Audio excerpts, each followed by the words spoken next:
So I've been looking at the calendar, and I'm fairly certain I can beat this game before Megaland this coming weekend. It is very much occurring to me that if Megaland was last weekend, like was the initial plan, there's no way I would have been able to beat this game in time. It's occurring to me now, because this is gonna be a little close, I think. So I estimate in terms of the story, there's 2 streams left, including this one, most likely here.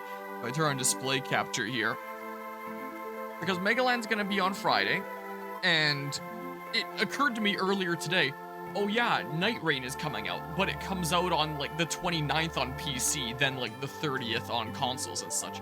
Which means if I'm streaming on Thursday, I'm probably gonna want to be doing Night Rain as the new release. Which means if I have 2 streams left of this, because I'm typically doing like 2 chapters a stream, and I believe there's 4 left total, then that means I gotta at least do 2 streams of this in the next couple days. And part of me was really tired after Taekwondo training, but I was like, I'm awake enough. I can cram one in here. So I can take like 1 day off, but I gotta do it like 2 days. That's what's going on here to make it feasible to beat this before Megaland. I'm starting to question my decision of trying to bum rush through the rest of this before Megaland instead of just continuing to take my time with it and kind of alternating between this and Dark Deity 2 as like my ongoing strategy games here. But I'm this far in on this commitment now, so this is the way that it's going. I'm so close now already, I may as well, right? But yeah, I can skip this now.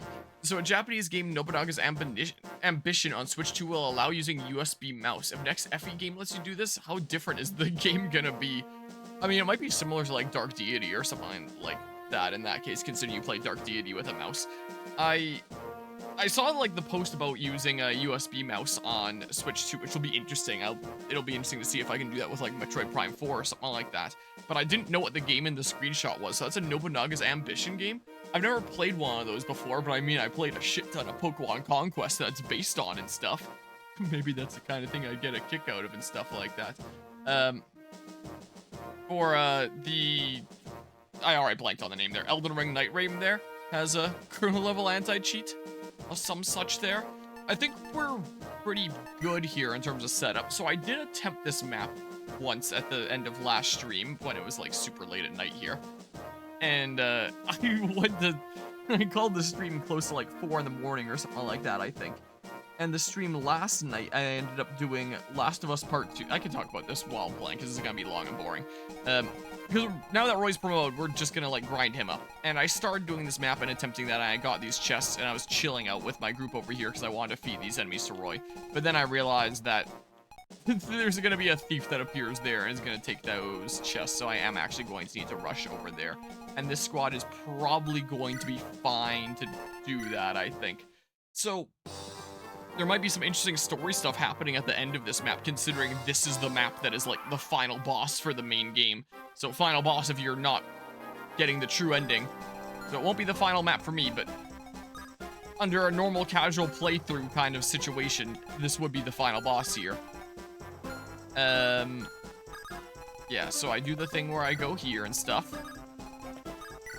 So there's gonna be a lot of enemies, there's gonna be a lot of stuff to do, and considering Roy only just promoted level 1 Great Lord.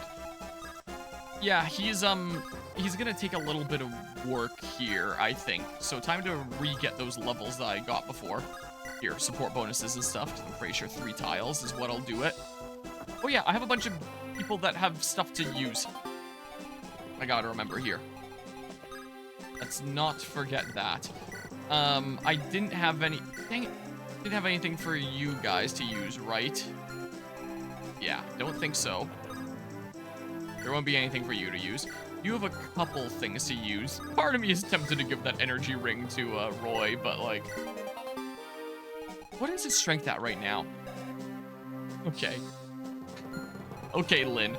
I see what's going on here. Maybe that's better than Lynn. I don't remember what Lynn's typical strength would be at. I do not recall. And you didn't have a thing, did you? I don't believe so. Come along, Merlinus. So, people with things here are... you. Yeah, a couple Dudos. So, I'm gonna get berserked by this Dudo one way or another, so... I said you had a thing to use, and then I just didn't do it because I'm friggin' dumb. Well, sometimes it be like that, I guess. You know how it be. Whoever gets berserked, I'll deal with it. That was a bit of a pain last time. My combat animations are off. I swear, I crit with this guy whenever combat animations are off. Maybe I should just leave them off, and then I get more crits and stuff like that. But yeah. And fair enough there. I'm doing pretty alright. I just got home from Taekwondo training a little bit ago. And I feel like my level of stamina was a lot lower than it normally would be.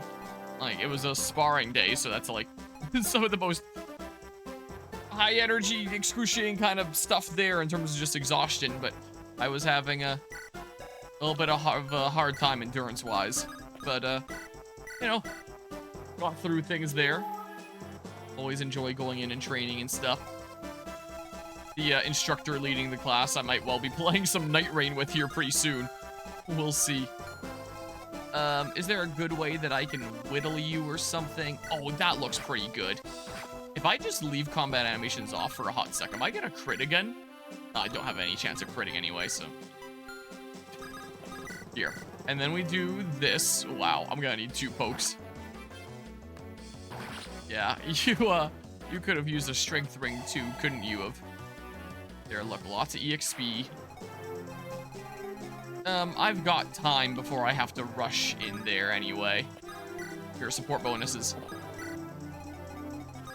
I may as well, you know, farm that one guy first.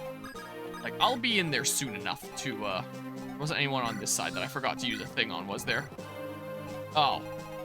Yeah, Rooker had 2. I forgot about that. Whoops. Whoopsie doopsie.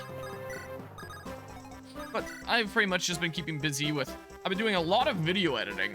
So, the 2 big things I want to get done before Megaland here are this playthrough and my Switch 2 video essay. So I've been working a bunch on that. I was putting a shit ton of time into it earlier today. I'm almost done. I'm in like the final stretch. I've got, what is this? 17 minutes left of script to edit down. I was at like 50 minutes of script left to edit down earlier today. So this is what it's looking like so far. It's a bit of a crazy timeline. It's crashed on me a couple times.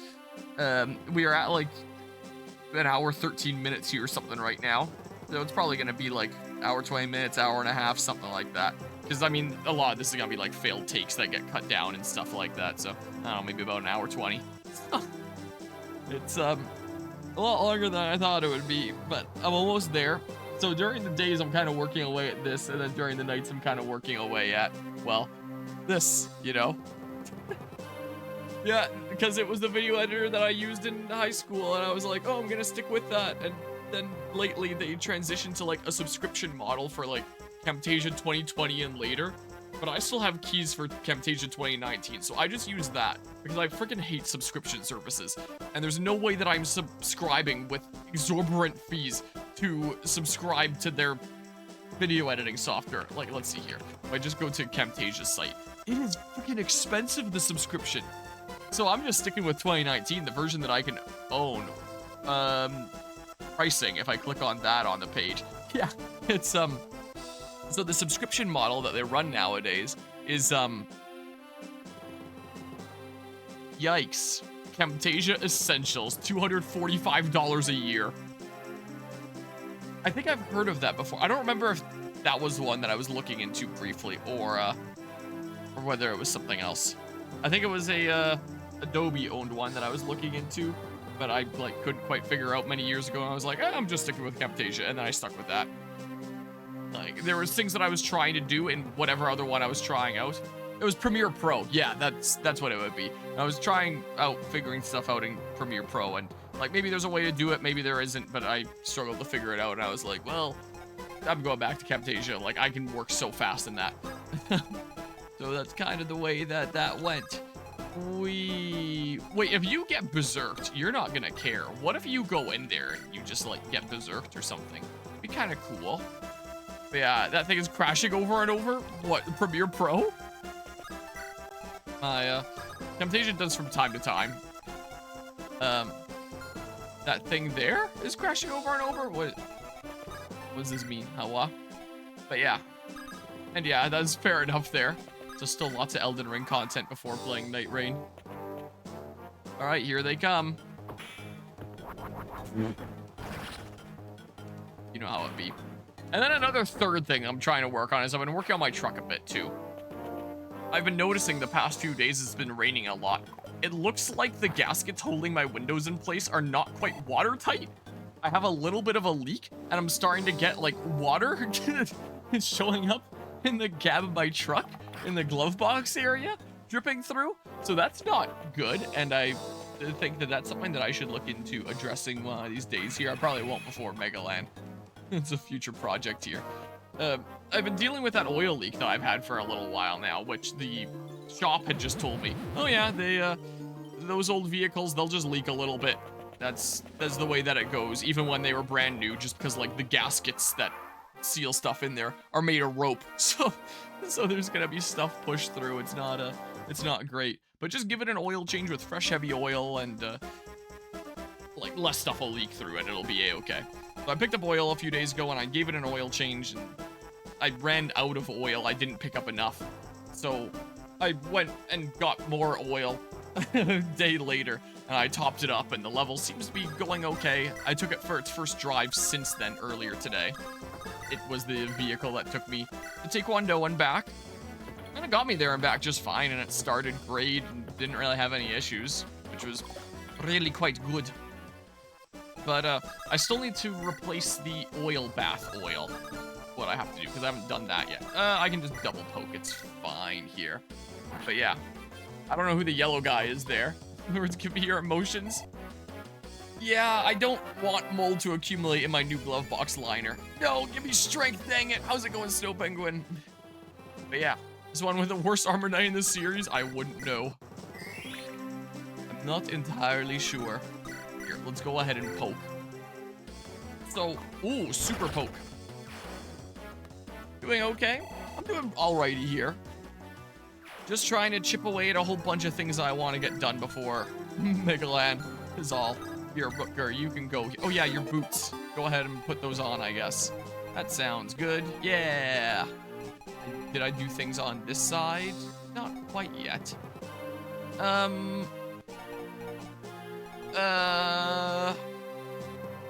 could just restore. I'm just wondering, like, Melody can take it just fine. Gonzalez can take it just fine.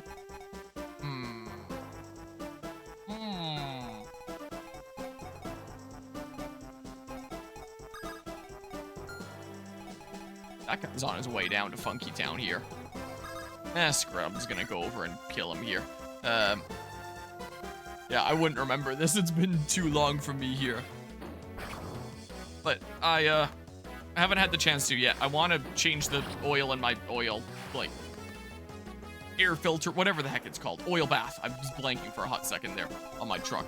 So they did things very, very differently back then in a lot of ways. The way that it cleans the air going into the engine is with oil. So they had some very interesting ideas back then. So I have sitting on top of like the intake for air into the engine what is literally called an oil bath, where it's literally just like a pool of oil that sits, and the air has to essentially like pass into here. You turn to go down, go across the surface of the oil, and then get like sucked into the engine. So the idea is that the oil just picks up like any little debris and tree seeds and other stuff that's gonna be in the air there, so that it doesn't get into the engine and cause some major issues. I probably don't want to get hit by them. Gonzalez probably doesn't want to get hit by them either, though, to be fair. So maybe, oh, I can't rescue you. Oh, I gotta take a risk here now, don't I? That's probably gonna miss, right? Doesn't change your accuracy at all. Here, do this. So I haven't gotten the chance to change that out yet. And it's good to do that around the same time as an oil change, just so miss. Damn it. You've got to be kidding me. Now both of them live. Alright, well, I already failed. Oh, I screwed up. I think here. So, yeah, I gotta change that out. Because I haven't changed that out in a couple of years, and it's good to replace that. Maybe one day I'll get like a little actual fabric liner thing. You can get like inserts that go into an oil bath. It's just like a kind of mesh fabric-y filter, like a normal filter would be. So, you know, it filters the air before it goes into the engine. And it still looks original because you still see like the whole oil bath on the outside, but you know, there's no actual oil in there. Maybe I'd buy one of those one of these days, but haven't gotten around to it yet. I'll just keep it the way that it was designed to be. I'm sure it'll work fine the way that it was designed to be anyway, since it was designed like that. So I'll probably change that out tomorrow, methinks. And hopefully in the next couple days here, I'll wrap up version 1 of that video essay. And in the next couple days here, I'll see about wrapping up this game. So much stuff to do before Megaland here. I would also see about 3D printing a dragon to give away as a prize, but I still have like a whole bunch of those around here, so I can bring along one of those. All right, well, Melody's gonna die, and they're gonna have it be like the last thing of the turn, aren't they? Please miss. Miss. Oh, Megaland is this coming weekend. It was originally supposed to be last weekend, but it turns out they got the dates mixed up. Miss. Oh my god, no! Okay, well, I need to handle this side very differently, I think. I can't eat 2 of those. Vegas Pro is like easier upgrade for you from Camtasia. Also, it has perpetual license. Premiere Pro and DaVinci Resolve is a long jump, like steep learning curve. I definitely don't mind steep learning curves if it means I can edit stuff better, but you know, I've been kind of content with the way things are at the same time. All right, screw it, we're pulling back. We'll deal with it on the next turn. Is what I'm kind of thinking here. So, here, go chill out here or something. That sounds good to me. And then we come here and we go ahead and axe this guy once. Like this. But yeah, I'm trying to figure out this truck stuff before Megaland because I want to take my truck there and tent in the back like I did at Fragapalooza 2023. That was the last time that I tented in the back of my truck. It's been a little while because I'm dealing with non-stop, mostly fuel issues for the past year that's finally solved. Strength, please. Strength, strength, strength. Yeah! That's what we like to see. Res is higher than his defense. Interesting. Okay, and then go do another poke here. And out of all 3 of the Mega FPS events, Megaland is the only one that I can really take my truck to anyway. Because Janland January, that's right the middle of winter. And Hallowland October, you know, things are getting a little bit chillier. I'm kind of starting to get ready to put it away for the year, and I'm a little bit hesitant there. So we shall see. And in which case, if I do end up taking it, I'm gonna need to figure out with my cousin how exactly a bunch of stuff is being brought over. Most likely, I would end up bringing like my essential stuff that I need, like computer and all that, in just like my truck cab. Because I don't want just loose stuff around in like the box in the back is the case, or like any blankets I use for sleeping. Worry about that blowing away, even if I do strap things down, they find a way out. But like all the chairs could easily go there. That's what I did with Frag 2023. Is our whole group, just everyone's chairs go right back there. So I might end up doing something like that. Just load up on chairs, bring my essentials. He can bring my other stuff in his car later, and it'll be great, maybe. I don't know. And I was like re-looking at the little list that I made of the things I plan on playing at Megaland here. But yeah, is there so many AI submission on printable? What, like AI generated 3D models? Are you saying? Let's see here. So if I grab my little list of stuff here that I was planning on doing there, let's just open a notepad and plop it in there. How about? So I was trying to calculate out what I wanted to do at Megaland and about how much time it's gonna take. So if it's a 48-hour event, I still had it set to like the original planned date, but like whatever. If I'm sleeping for about 15-ish hours of those 48 hours, I've got like maybe 33-ish hours for streaming. I'll probably sleep less than that, but at the same time, there's gonna be like me needing to take breaks and eat and stuff like that. I wanted my main playthrough here to be Super Paper Mario at first and continue that series, especially after I did Paper Mario Thousand Year Door at Mega Land last year. And then I want to do like a whole bunch of self-contained things, like I'll do these little DLC / pre-order bonus kind of things in AC Valhalla just because that's short. I'm doing a little Mario Kart 8 event at this coming Mega Land, so anyone that's there at the venue can join in, and anyone watching online can join in as well. So we've got like community games Mario Kart coming up here. I'll do some of that roguelike mode in Last of Us Part 2 since I recently did finish that. I would like to do the trial maps in this game. I gotta beat the game first for that. I was doing a bunch of stuff with Xenoblade X recently, so I figured like, hey, let's do a little bit of that game at Mega Land and showcase the venue there. So let's maybe do like Affinity missions for maybe a couple hours or something, I don't know.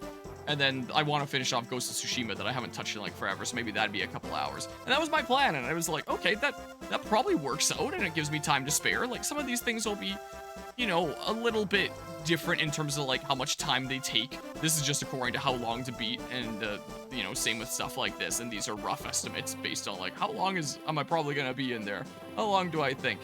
And it seemed like it would work out, but with it being this weekend, what if I end up going ham on Elden Ring Night Rain? Also, there's the potential of doing Helldivers there, which might be some of that filler time already as is. But with Elden Ring Night Rain, there's a good chance that a decent few people are going to be playing that at the venue, and I might want to play it for a while. And it's like, should I commit to Night Rain? Or should I still try to do Super Paper Mario after all? Or like, what's the play? What I'm kind of wondering.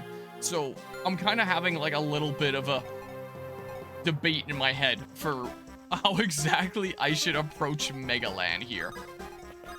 Figuring some stuff out. Here, let's go ahead and kill you. What is the play here? Do I still commit to like the Super Paper Mario? But Elden Ring Night Rain is just one of those things that becomes one of those other smaller things where it's like I play it for a couple hours at some point during the event with other people. Or what exactly ends up happening there? I don't know.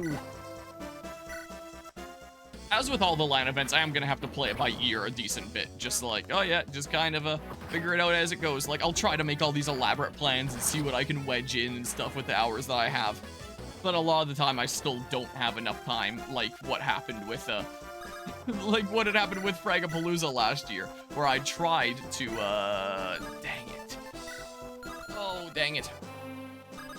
Where I tried to get through Metroid Prime 2, and I just couldn't there, and I had to finish it on my own time. I mean, if that's what has to happen with Super Paper Mario, if I do that, then that's what has to happen. Like, that's fine. So, yeah, these are the things that are going on here right now. This, oh, thank you. Things you die. So, finish that video essay. Finish the oil change on my truck.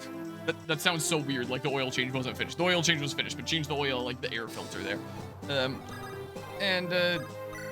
Make sure that everything is ready for those games at Mega Land, figure out a plan, beat this game. I've got stuffs to sort out first. There's more plants that I want to get in the ground. I have a few eggplants that I haven't put into soil yet that are still just sitting in pots that want to be planted. I have some cantaloupes as well. I would probably like to go on the ground so that they can like really start spreading and stuff. So I'm kind of flying by the seat of my pants here, desperately trying to get stuff figured out. And yeah, that's kind of why I'm streaming here and continuing to chip away at this game tonight. So yeah. Worth it for EXP. Worth it for EXP, let's go. I have a few armor slayers. Oh, I only need to use one durability. Wow, I'm getting dream luck this run. Insane. These low percent crits. It's amazing. Alright, well, I guess go this way and then say, whoops, not rescue. Can you not use, like, a staff? Oh. Hell. I don't have a staff, man. The heck?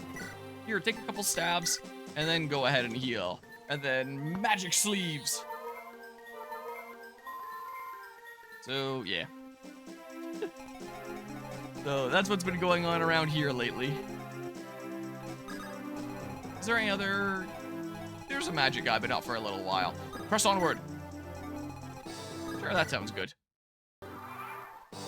So very much trying to get through things as best as I can here. Oh, I'll miss though, right? Oh, this is the animation that takes forever is what this is. All that build up just for a miss. What a world, huh? Oh, I was about to say he's gonna follow up with a 4% crit, considering this luck that I've been getting here. Oh, you have a light brand. Nice. All right, well. Yeah, you can come over here. Maybe Roy can poke you. Yeah, this one goes on for a little while, huh? Okay, sweet. Okay, someone's gonna get berserked. As long as it's not Lilina, because she's the only one over there that can restore. Kinda hoping that it would be Melody, and then I could just kind of leave her to go destroy everything. But I kinda hoped for. I should probably go ahead and do this. Yeah, I'll have enough restore staff uses to see me through to the end of this game, I think. Should I say...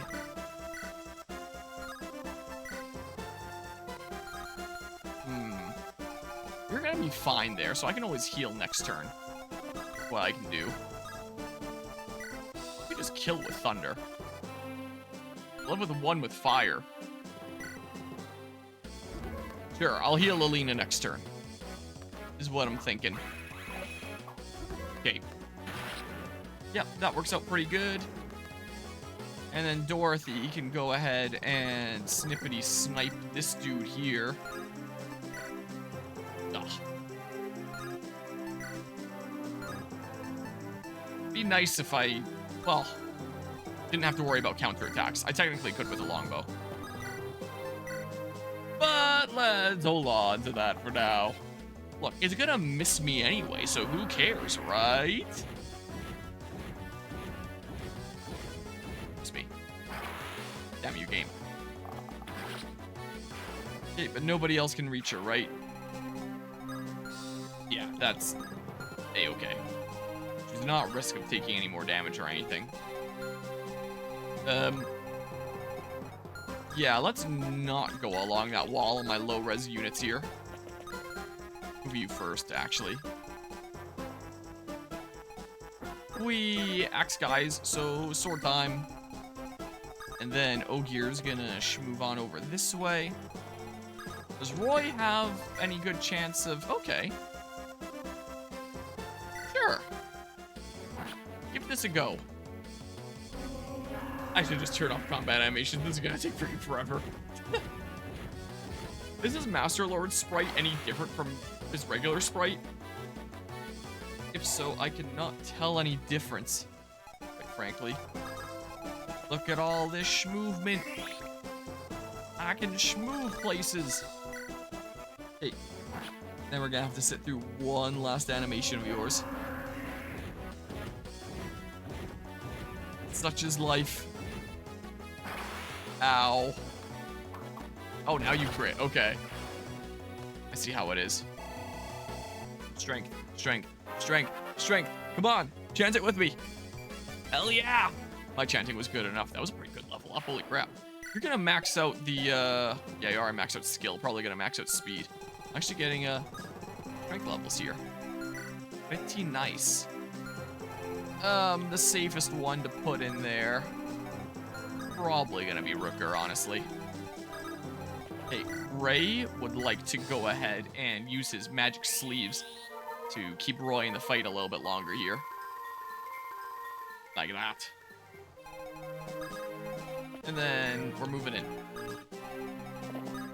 If that's the danger tile.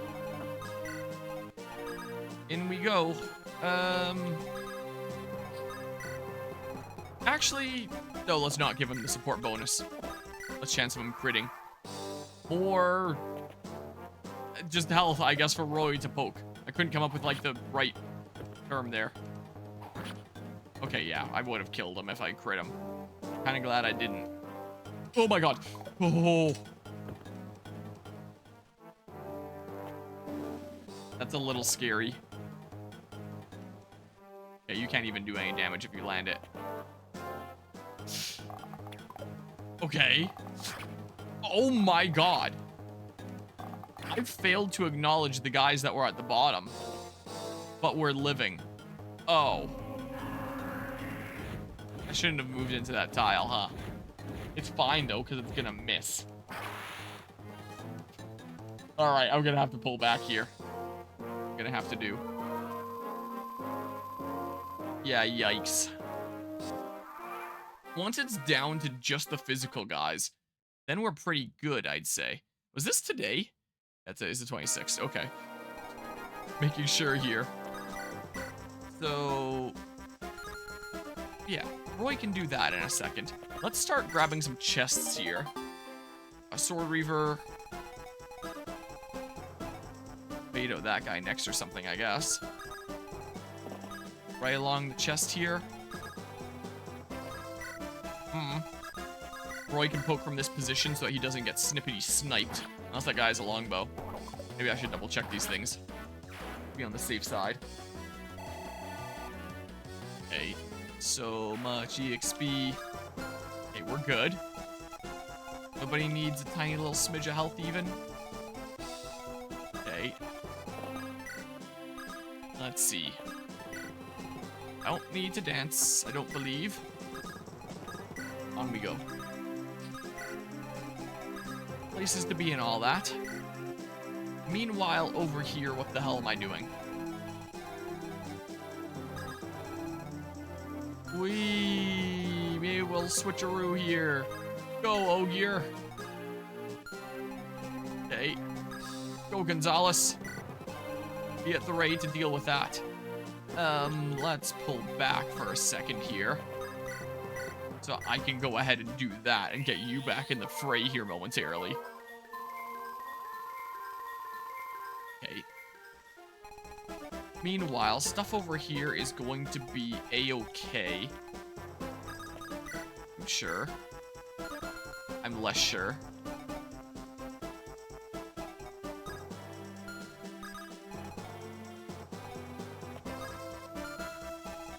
Hold on. Yeah, so that one tile on the left should be safe. So let's make the most of my movement here. Like that. It's not like you guys can reach anyway. Yeah, so with that tile there, both of you will reach that.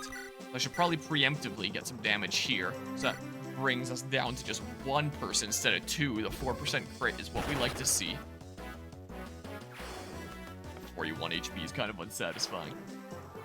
Okay. That works, right? That works okay.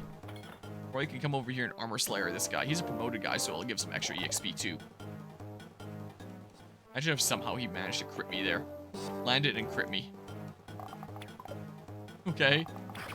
Oof. Oh my god! He got a 4% crit and then he got a 3% crit. You know, I've heard that Binding Blade RNG is pretty cursed, but like, straight up, I'm actually just getting dream luck right now. I don't know what the heck is going on here. There's that guy. So Roy, both his support partners there. He'd be able to do 34. Maybe he'd crit. But let's see here. I can do some other damage first.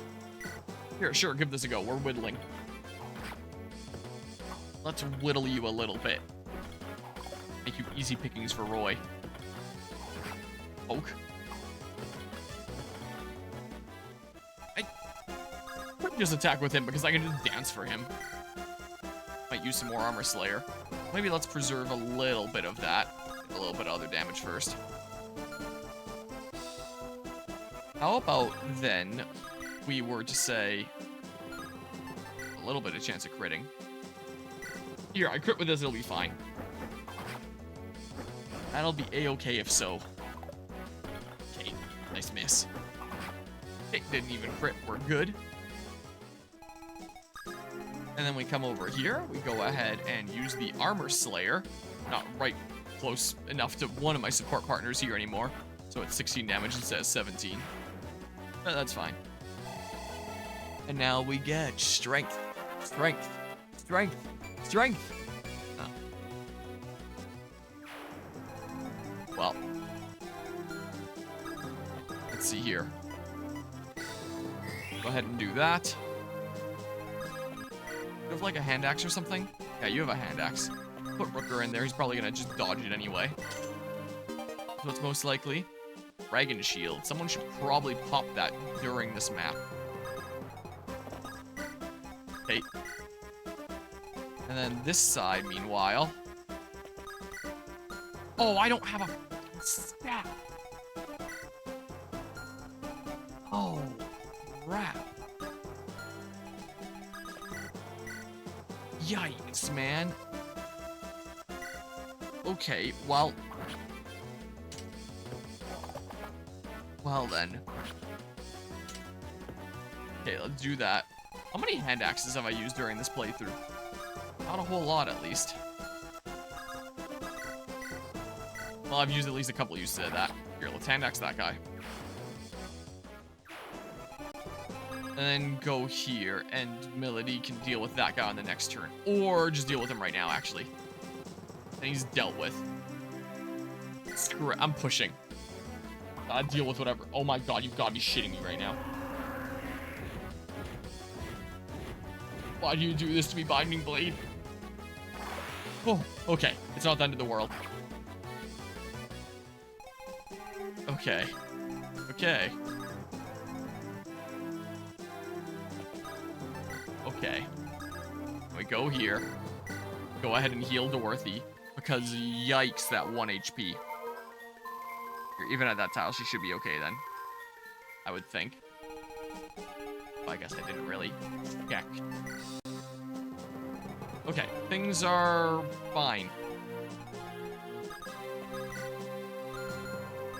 Yeah, I don't want the hand axe guy attacking you. Because you'll probably kill him in return. I don't want you doing that. Here comes that guy.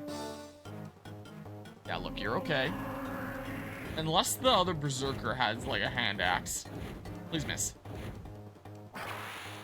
Dang it. Okay. Yeah, I should have double checked here. Oh, okay, phew. Ooh, he doesn't have anything. We're good. We are so good here. Okay, that means we can just go ahead and start chipping away at you. Like this. Do some arrows past the wall. And then, here, go ahead and do this. You get going on your merry way. Go deal with any prospective thieves. I don't remember what turn they appear on. Maybe I should have made a note of that the last time. Okay, let's see here. You very much need some health here. So do that. Things are looking a lot better now. Got a silver sword. Oh yeah, and I never used those. Dang it. Over here, meanwhile. Yeah, so... Probably not much chance that you're critting. That actually works out really well for whittling. That's what I'm doing. Please don't screw me this time, Binding Blade. Thank you. And Roy can get his poke that he wants. Yeah. I'll even do it this way so we can get that chest this turn. Go, we poke. And then not quite a level up. Okay, so I may as well unlock that. Got a Worm Slayer. Okay. Yeah, and then we go here. We got some more staff experience. Like that. A whole 1 HP. You're at D, huh? Yeah, if you're already baited out, then don't really need to keep any units there. Not much purpose in that. Okay, we're good. This guy comes over with his silver sword. Nice, the miss. And then we can deal with him on player phase afterwards. No problemo. Get Dorothy to shoot him from a safe distance or something. Oh, nice miss. Okay, so Roy will go after that guy next. And I can bait out the other guy after. No rush here, I don't think. So... okay, someone else is probably gonna need to do a little bit of something here. Oh, perfect. There we go, let's do 32. That'll bring you down well. And then Roy gets his pokes. Like this. Maybe he even crits. Nope. That's fine. But even better, he gets strength. Right? Dang you, game. Why is he keep leveling res? What is going on? Okay, so I mean... sure. Why don't you go after Ray? I don't think he's really going to particularly care. Guy is gonna be right here helping support him. Whee! Places to be, you know how it is. Sure. He'll die on enemy phase. Then that guy's dealt with. Then I can go start camping on the stairs or something here soon. Meanwhile, over here... yeah. I can't double. Well, I may as well take a shot. I don't think there's much reason not to. Okay, well... wait. Give me that, please. Because you need some health, too. Let's grant that. Give me that back. You need some health, too. And both of them are fully restored. Feeling good again. You guys are going to have to finish this guy off. I'm sure you can do. Maybe I can leave the other guy for Roy. Maybe. Potential of taking damage here. I could have eliminated that potential by probably just using the steel sword or something, but didn't matter. I gambled and it paid off. Whee! Okay. Yeah, so just dealt with the sniper. Get some enemy phase damage with the ray here. Maybe even go here. And they're a little bit farther from my main dudes. Nice miss. I knew that was good. Okay. Okay.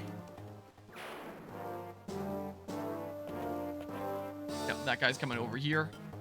Nosferatu. By the time he comes around the corner, he's gonna be super low. Or he's gonna whittle him really well. There's long attack animations. Yeah, that's definitely an advantage of them attacking you on enemy phase as opposed to player phase when they have Nosferatu. Is they're alright full health, they'll get the heal immediately, and then you get both your hits without worrying about them healing. Otherwise, you get your first hit, they get their first hit, and then they heal themselves, and then pain. You know.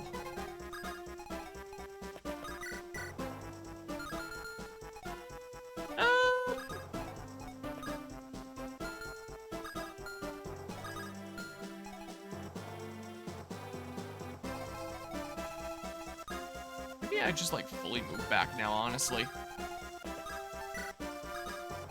Force them to come to me. Whee!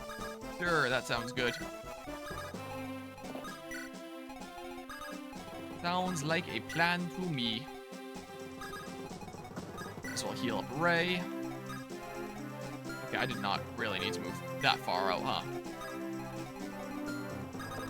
Okay, well, do that.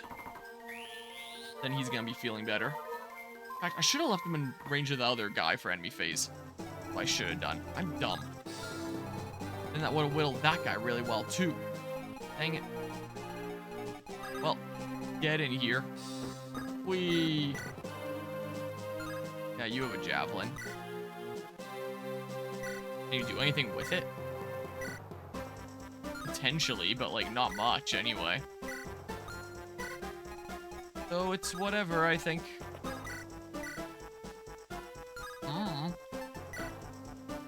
What? I'm doubling with the steel bow, but oh, because it's gonna break.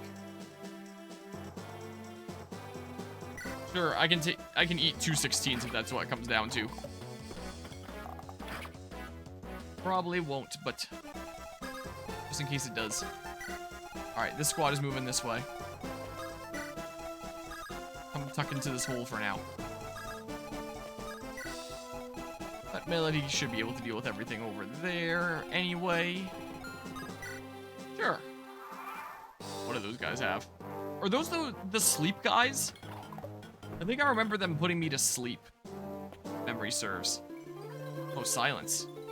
But you're probably gonna miss. Hello, Lancer. Forbidden secret technique. Shaking sky fissure, sky slash light whirl and destroying smash divine punishment splitting kill attack. Oh, they can heal one another. You know how sometimes I really struggle and stumble on my words, and then sometimes I get like a passage like that and I say it 0 issues for whatever reason. Sometimes it be like that. I might just chill out over here, but how's it going? Here, camp the stairs. And if a thief wants to appear, they just won't. Not gonna get me. So, do they just have, like, silence and sleep, or what do they have? Yeah, well, plus physic. Got sleep. With a range of, magic, which is 19. 1, 2, 3, 4, 5, 6, 7, 8, 9, 10, 11, 12, 13, 14, 15, 16, 17, 18, 19. If I move one more tile in there. What it is. Yeah, I know, you just want to keep on doing that. When we finish reading that intro message, I got a lag because my internet has diarrhea. Oh. Do they both have stabs? Recover. Physic. Well, I do enemy phase damage. One's probably just going to end up healing the other, potentially. I'm going to go here anyway. Hey, look, an opportunity for a little smidge of staff experience. I'll take it. I have lots of stabs, so I may as well. And then get your support partner all close. Get ready to jump these guys. We get put to sleep afterwards. It's whatever.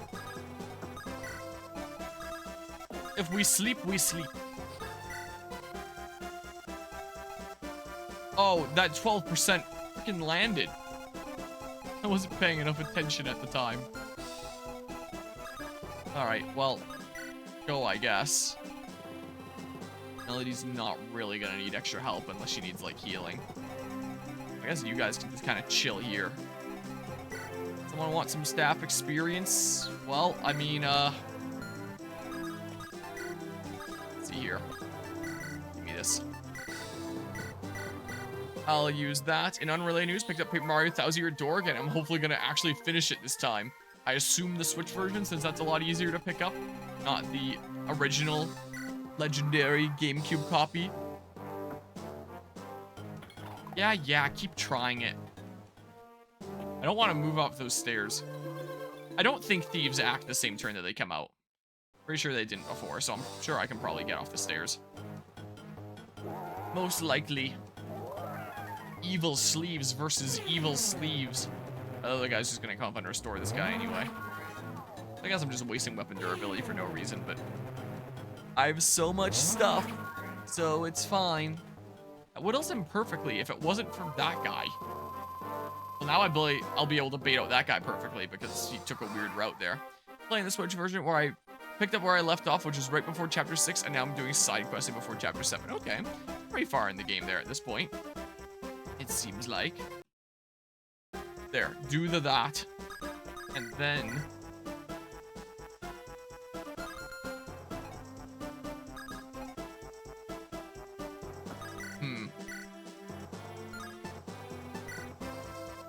a matter of if you land one, though.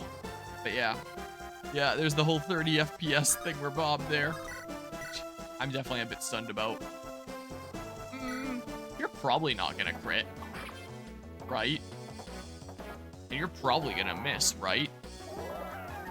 Nice. Wait a second. That's enough damage to kill. I'm misseeing things. I'm dumb. I don't know what is wrong with me, quite frankly. Alright. Wasn't your door bad? But it's because of backtracking, not 30 FPS. Wait, what backtracking in a Thousand Year Door? Like, I don't think that there's a lot of backtracking across the game in general, but I do know that there's like the one infamous sequence of finding the one guy before you can, you know, go start the final sequence and stuff like that. Which is at least a lot better in the Switch version, since you can just like fast travel to whatever world. So it's better at least. Dude, all the side quests, that's a fucking nightmare, dude. Oh, I've never done all the side quests. But another thing that would be a whole lot better in the Switch version, where at least you can go to any world. Oh, I'm getting over there. Hey, well, and you're close to your best bud, Chad. Yeah, keep doing that. Oh. Well, Gonzalez is gonna come up and wreck him now anyway. If I have to hook Till's castle one more time, I'm gonna chuck my Switch out the window. Yeah, wait until you need to go there for a shine sprite or something. Yeah, no. I get what you're saying now. Oh, that's why I didn't double perfectly whittle this guy. That sucks a little bit. Alright, I got re-silenced, and at least that guy's silences are gonna be used up. Okay, this guy's probably gonna miss Roy. Right? Nice. Oak. Wheat. Strength. Strength. Strength. Please. I need strength. Damn you, game. I didn't realize Roy was such a Lin. Alright, well, there is gonna be sleep here in a second. Or let's bait out this guy. What we'll do. Poor partner close. Here. Heal the one new hit point that I got. It's staff experience, is what it is. Level that up. It's like the most annoying weapon level to level in this game. Okay. Away we go. Don't really need to do anything with those guys. You can come over here and just start laying on the hurt, I think. Or finish laying on the hurt too. That also works. I mean, it does work. It does work rather well. And then just say, you do 0 damage with your Brave Sword. Okay, well, is the S in sword lowercase? Not capitalized. That's very dissatisfying looking. Alright, well, don't really need to do anything over here, so we're pretty good. And the current side quest I'm doing has me going around the entire game world finding chairs to get a code for a briefcase. Yeah, that doesn't sound familiar to me. I never did a whole lot of the optional content when I played it back when. When I played it back when, I just kept on playing through, like, the main game over and over again. Eventually, I did get, like, all the star pieces and shine sprites and stuff, but didn't really do a whole lot of the actual side quests apart from, like, the really big ones. Alright, so yeah, you appear now. And then, if I just land one of these, yeah, like that. How much the reward be? 30 coins. Yep, that's right. Alright, well. If that other dude's gonna keep on topping you up, that's gonna be kind of annoying. Hopefully on enemy phase, you attack first. I guess all the weapons only have, like, the first letter capitalized. I guess it just hasn't bothered me all that much until Brave Sword. Yeah. Okay, so you did not get baited out, so maybe they don't actually move. Someone's gonna have to go to sleep. Who has really good speed and is probably gonna dodge here? 25, 30. Try and put Rooker to sleep, I dare you. Just try it. Maybe I should have moved Claren in there as well, and then they'd be like supporting one another. Look, he's acting first. Guess they do the healing at the end of the turn. Yeah, she's so much defense. You cannot damage her. It's insane. One of my absolute best units right there. 10% chance to land silence. Watch, it's gonna happen again. Oh my god. The RNG tonight is freaking nutty. I mean, the RNG is always nutty in this game, but man, it feels especially so tonight. Okay. Yeah, I better just move in there, but after, you know, those sleeps are used up first, I think. Do I have to, what, do I have to, like, wait on it or something? Is this the switch? Things happening. I assume I have to hit them simultaneously. It's like a Sly 3 double button door. But it is. Okay, just have you use up your 3 sleep uses. Thank goodness it's not like Fate's Conquest Lunatic Classic with the, infinite staff uses that enemies get in that. I hated that so much. You can't just wait it out. You have to just, like, barrel through it and eat whatever the negative effect is along the way. Typically a really massive stat debuff that's typically a death sentence. But it usually is. It sucks, man. But yeah, infinite staff uses they get, but you don't. Yep. Yep. They get all sorts of things that you can't get. I mean, I think one of the best examples of a Fire Emblem game filled with all sorts of stuff that you can't get is Awakening's Lunatic Plus. Because my goodness gracious. Here, we can move forward now with our little squad here. As we continue to farm Roy, since he can actually do stuff now. After forever. Okay. And then... maybe this map won't be too long. After all.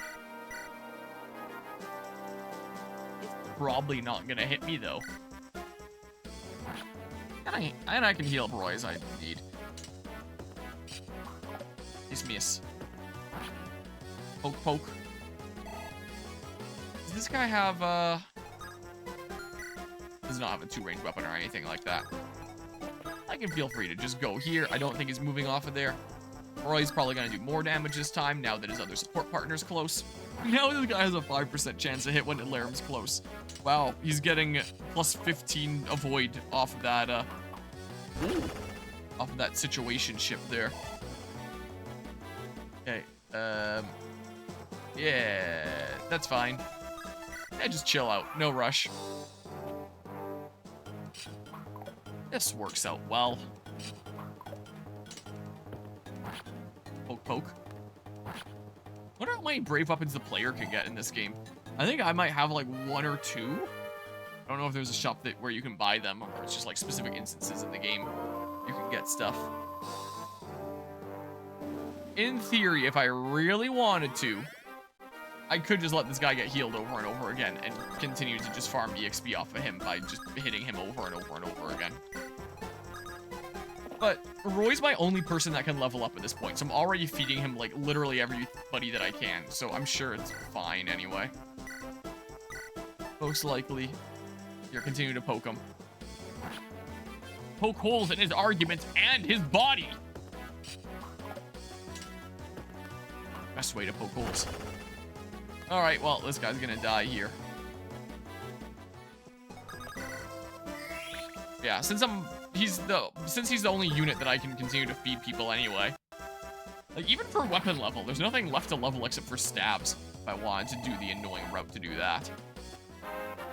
So, no point milking this guy for everything is worth when... Ooh, strength! Maybe the key is to not ask.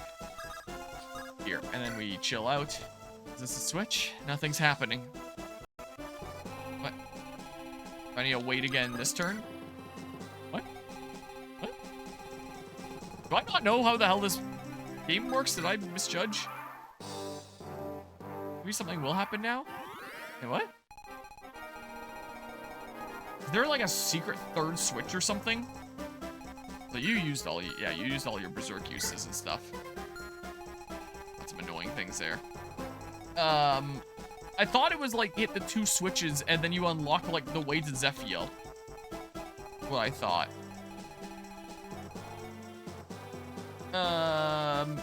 Before I go to the other side of the map, just in case there's something specific I need to do here. Wait, was it like use the Fire Emblem on them or something like that? Coming back to me? Wait a second. Before I go to that. Nothing happened there. All right. Where's that tab? Let's see here. So we're on chapter 22, the never-ending dream. So let's see here. To reach Zephiel, who is locked inside on the center of the map, it's necessary to activate 2 switches on the uppermost right and left corners by defeating the enemies who protect them, and ordering an ally to end their turn above it, or having a mounted unit perform an action over it. Having a mounted unit perform an action over it. Just like you can do any action, and that'll count as well for ending a turn, but only for mounted units. Units can now move away from the spot and converge on the throne room. Activating both switches won't open the door immediately, so Roy must end his turn in front of the central door. Blinding Blade is not required. It can even be absent from Roy's inventory. Okay, that's where the Binding Blade is sounding familiar there. Okay, so I just gotta knock on the door politely, I guess. This is all I gotta do. Okay, we'll go knock on Zephiel's door. And he's gonna tell us to get the hell out of his room. He's playing Minecraft. What do you bet? He's gonna be pissed. Alright, well. Time to get moving over here. I'll get Chad all the way to the other side so that he can grab me a whole bunch of crap. I should also decide who gets that Draco shield. Alright, I guess I can move out of here now. Or just chill right here, just in case the game has any ideas about spawning thieves again later. Just in case of that. Here comes this guy. Just before potentially a bazillion reinforcements spawn knowing this game. Okay, well... yeah, hopefully not 100 thieves. Sure. I mean, I guess I can see the combat preview right here. 14? Sure. Sounds good to me. But yeah. The reward wasn't 30 coins, it was a hot sauce. Nice. Everyone's favorite reward. I mean, it could be a pretty good reward based on where you're getting it from. When I spent some time down in Louisiana, I found out that there's a lot of different kinds of hot sauces that they make there. I didn't try a massive ton, but seems to be a pretty big thing down there. Okay, I don't know, just move, I guess. Like this. Watch there be some way that Merlin's can get sniped or something like that. But yeah, so we needed to beat like a particular dude in that one, and then that plugs up reinforcements. Oh, he is a killing edge. Especially good that Gwendolyn's the one eating it then. Watch Roy get crit. My RNG seems very cursed during this map. I wouldn't be surprised, honestly. You've got a 2-fur, so you have Light Brand. And that does do, yeah, magic damage. But it doesn't hit for all that much anyway. So, I mean, may as well take another hit on you. Like that. Ow. Out of curiosity, what can Roy do here? 7 times 2. Support partner close. If I don't get crit there, at least. That's too much. Ooh! And then Roy probably doesn't have to worry about getting crit. Okay. And then we come over here, and we poke this guy, and he has no chance. No Vantage Plus Awakening shenanigans here. Alright, play. Almost a level up. If you have Light Brand.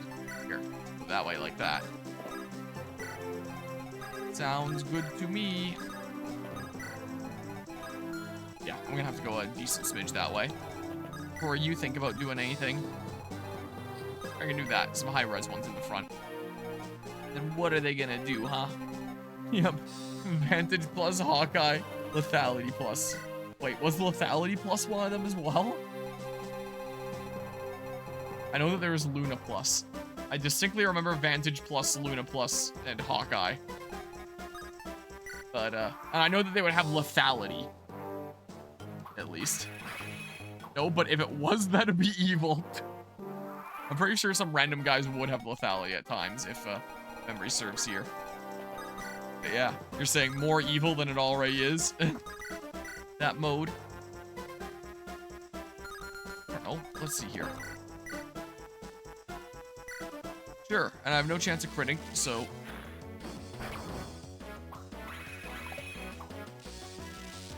this is a good whittle. And then...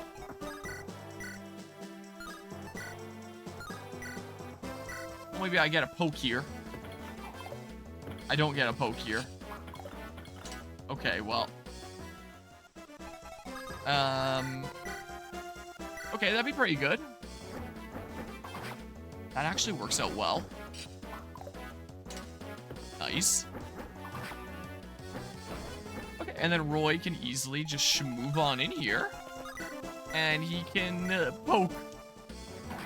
Be nice once he gets some more strength. 4 damage, huh? I know I'm just using an iron sword, but still. Strength, strength, strength. Damn you, game. Ugh. Alright. Let's see here. Dance for you first. Meanwhile, over here.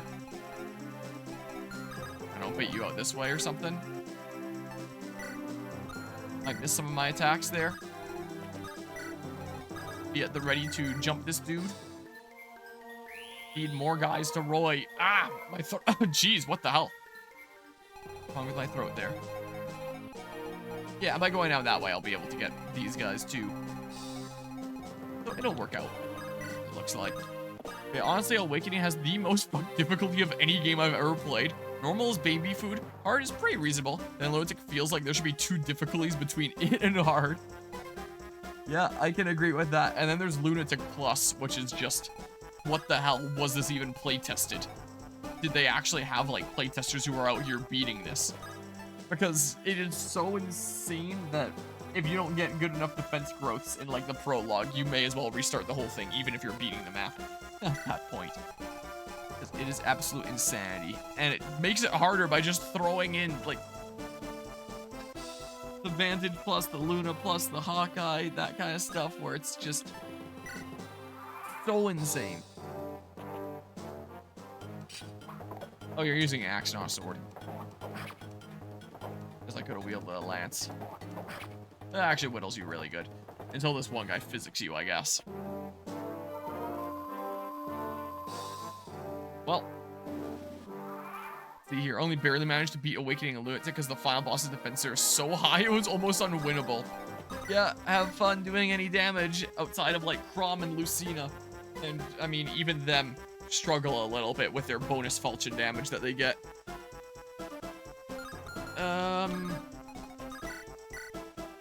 Nope.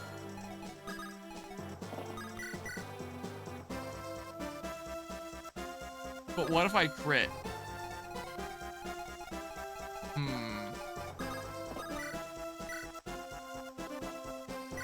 This is probably going to be my best odds of whittling, I think. That's what that'll probably be. You actually landed your hit.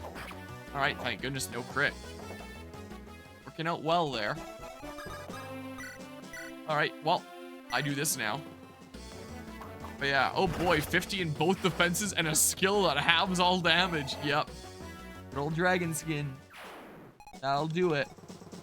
Roy can't attack that guy unless he uses the Binding Blade or like the Light Brand or something from the convoy, so I'm probably just gonna leave these guys be. I guess. They can be alone. They can't attack, so I can't get too close to them, it looks like. Yeah, unironically hope the next FE game is as mechanically unhinged as Awakening. Some people just want to watch the world burn, I guess. Thankfully I had Luna, but if I didn't, I'd have been fucked. That sounds like Lunatic 101 there. Both Lunatic and Lunatic Plus, just what the hell even? What the heck? It's also fun to make the most broken units, that's true too. The whole reason why I started playing Fire Emblem games on the hardest difficulties after all was like, you know, I'm taking all this time to make really good units. What's the point of taking all this time to make busted units if it's not to tackle the hardest difficulty? So, yeah, I do get the feel of when there's a really broken difficulty there, you're gonna have to make broken units. There's a balance to these things. But yeah. Just remove durability. Yeah, I'm not a fan of durability either. I really like the way that Engage handled it. Like, I feel like Fates had something good going on, like they had the right idea, but they kind of fumbled the bag a little bit with like the whole forging system and stuff. But like Engage is where they actually like took that idea that they started in Conquest and actually like really did something with it, and it was like, holy crap, this is what Fire Emblem without weapon durability should look like. I feel like that's been the best instance of no durability in Fire Emblem that I've seen. I mean, I've played plenty of Fire Emblem games without durability. But with the, what with Echoes, Shadows of Valentia, Engage there, Fates, I think Engage was the one that did it the best. I think that was really good there.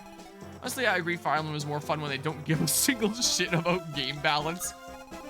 I mean, it's kind of a fun thing in strategy games in general, when it's like, hey, there's all sorts of things that are unbroken about, that are just, I can't words, that are broken about this game. Have at it, have fun, figure it out. And it is really satisfying to make really broken things. All right, I don't have anyone up there anymore. This way we go. Can we go in through this way? Oh, no, we can't. This squad should start coming out then.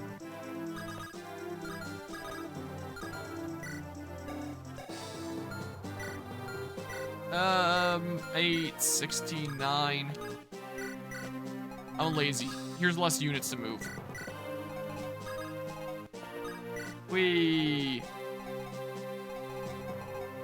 I'm sure this will be fine. If it's not, I'll kill them. Oh, it works out. Shadow Dragon was so fun because there was tons of broken shit like the Wing Spear, Wolf and Segar's growth rates, the Ballistician class, Zane, etc. Oh crap, I'm critting. I've only played a little smidge of Shadow Dragon. I've never beaten the game.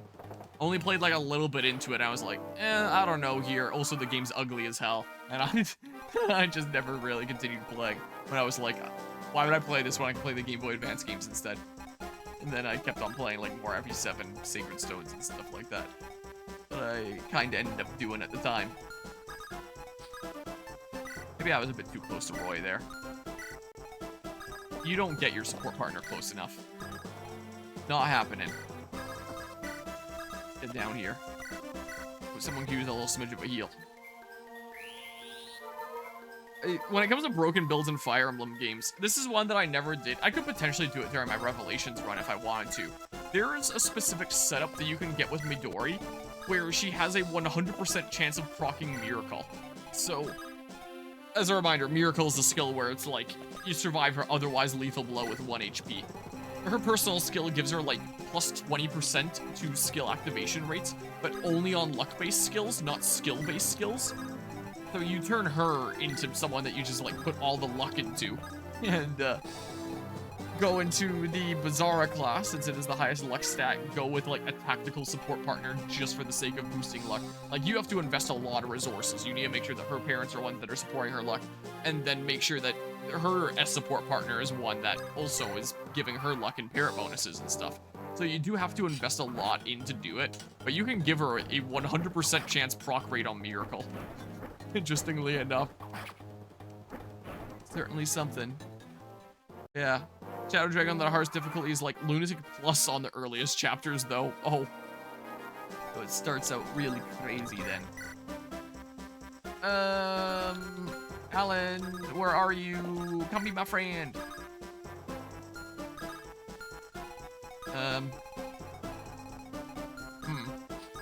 Made that guy out. Then I can be close to both my support partners and I get the 8. I can be close enough to both of them. Which is fantastic. Poke poke. Okay, I got another poke poke. But I'm gonna do 9 damage this time because I'm gonna get strength up. Hell yeah! I remember being the first boss requires you to break his weapon because he hits too hard to fight directly. You know, sometimes difficulty modes in Fire Emblem games are like, you know, that was a meaningful, challenging experience. But I find most of the time Fire Emblem on the hardest difficulty is just like, here's some crazy bullshit being thrown at you. And like with Binding Blade here, for the most part, it's felt like, okay, that's a pretty like good challenge, but not anything like super unreasonable, especially early on. But then you get to things like Chapter 7 and Chapter 14, Arcadia, and just hellholes like that, and it's like, oh my god. And it's quite the experience, I will say. But yeah, is there 5 hard modes on that game? Yeah, 40 Wyvern Lords. Yeah, that sounds like Chapter 7 in this game, and Chapter 21, and like half of the maps of Fel Xenologue and Engage. What it very much sounds like there. The chapter that I beat just before this was literally just like 40 Wyvern Lords. You know, I'm sure that the number 40 is being said as a joke. It probably realistically was more than 40 on that map. It was absolute insanity. I'd be willing to bet it was more than 40. But yeah. I assume that you do take damage there. It's too hard to fight directly. Oh. That is a good question then, yeah. That would be... Sure, Armor Slayer's durability for the sake of Roy EXP. Gotta do what we gotta do here after all. Now, the way Shadow Dragon ranks its difficulty is normal and hard, and then hard is 5 different stars, so hard 5 is the hardest. Huh. Was it Shadow Dragon, or was it a different game in the Fire Emblem series where it's called, like, reverse mode, where the enemy always acts first no matter what? So I swear I'd heard about that in one game. Here, do this. Shallow, my first time trying, I chose hard 5. How was that experience? Yeah, that says 1,000 words right there. Here, evil sleeves of healing. Now take these meds and come back to me in 2 weeks. Okay, well, I don't know. Let's go this way. Honestly, I don't remember entirely how it works. I just remember at one point breaking the boss's weapon is required. Okay. Yeah, I don't know, is it challenge? Alright, well. Oh, there might at least be, like, impressions of, like, it was really hard or something or other. The moment I dip out of here, the game's gonna spawn a thief. I just have a bit of a funny feeling. Glad you went after Rooker. I guess because he can't counter. That works out well. It's been a little while since I saved state, so just in case here. Just to be on the safe side. You have the Dragon Shield right there. Lunatic Reverse is new mystery of them. Okay, that's probably the one that I heard about. Lunatic Reverse is what I'm thinking of. I don't really want to crit that guy. I don't really want to crit that guy. Screw off. That's better. Yeah, it really is crazy how much of a difference the supports make in this game. It's basically this, but everyone has Vantage Plus built in. Yeah, I remembered hearing about that, and my memory was telling me it was one of the DS ones. So I just kind of assumed at first that it was Shadow Dragon, but I guess I was wrong about that. Poke. Here we go. Okay, I'm not farming these guys with the Roy because I don't want to use, you know, that weapon durability there. You can't fight back, so I can just send Roy down there to poke you a bunch of times. Is what I'll do. We're joining up here. Join the party. Never played New Mystery, but I know everyone hated the Avatar character. Did they now? Just ban a bot there really quickly. Shadow Dragon also had PvP mode. Never understand PvP in a game like Fire Emblem. I know that Fates had a PvP mode. I very briefly tried it back when Fates was like the latest Fire Emblem game, but I never really got like super into it. Not necessarily. Unlock. Imagine it broke on me right there. Gotta sleep. Here, so send that to Merlinus so I can choose who's getting Dragon Shield. So, looking at my guys here, I could make her even crazier. I am very tempted to. Most enemies already aren't damaging her. Which is definitely one of my best units here. Not Merlinus, man. I might just give it to her, actually. In which case, maybe I shouldn't have sent it to the convoy. Could always give it to Roy and make him better. Oh, especially considering there's that one map that one trial map that Roy apparently has to solo. So that is the thing that would probably make the most sense realistically. Honestly. Alright, well, this is the way we go. Sure. Who needed that, staff? Where did I just put Lilina? Oh. Well, Lilina needs staff now. Here, I can go and get one this turn anyway. Like this. Here. Take that, please. Yeah, honestly, Fire Emblem PvP is a cool idea. The problem is that that in execution, it's a stall fest. Yeah. And that's gonna be what's most optimal a lot of the time. Okay. Again, I never did all that much of, like, the Fates multiplayer, but from what I remember seeing online, I think that some of the meta might have been, like, the DLC, like, witch teleporting shenanigans, to just be like, oh, surprise, the whole enemy army is on top of you.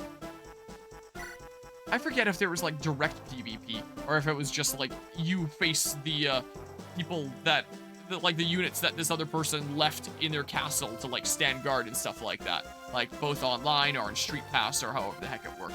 I think that there was, like, direct PvP as well. But I don't remember, because it has been a long time.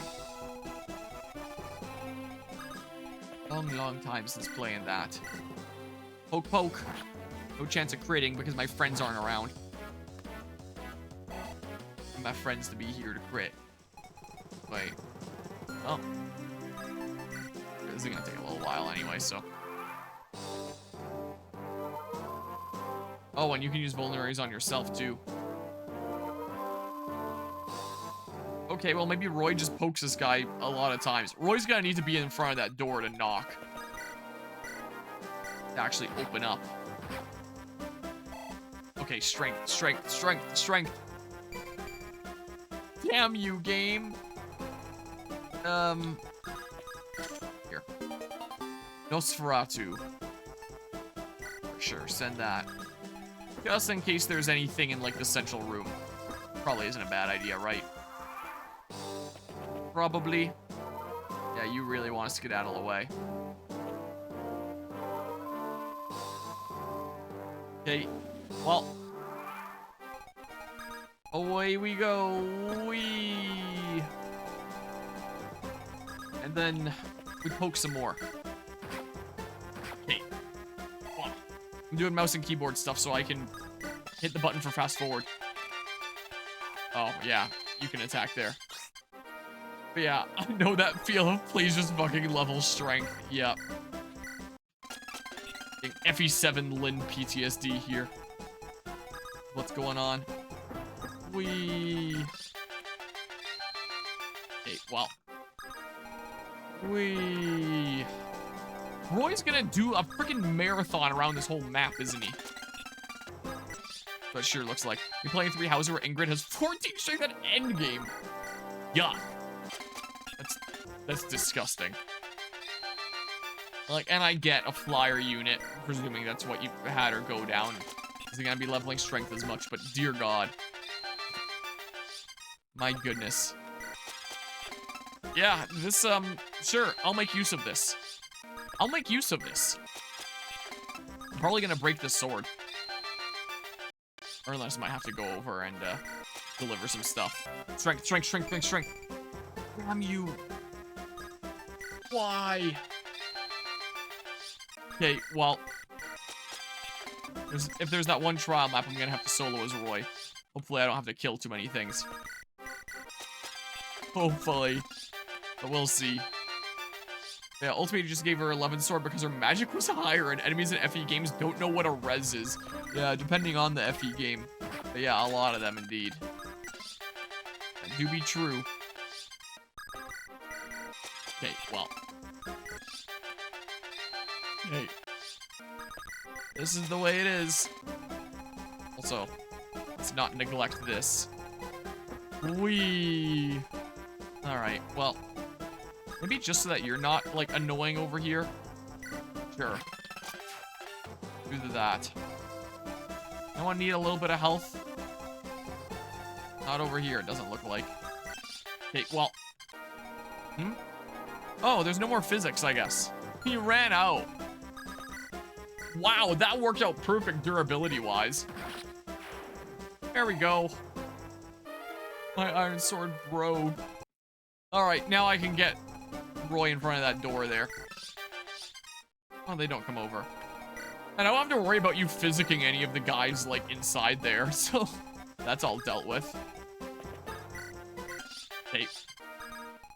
We've got places to be. Blah. Yes. Okay.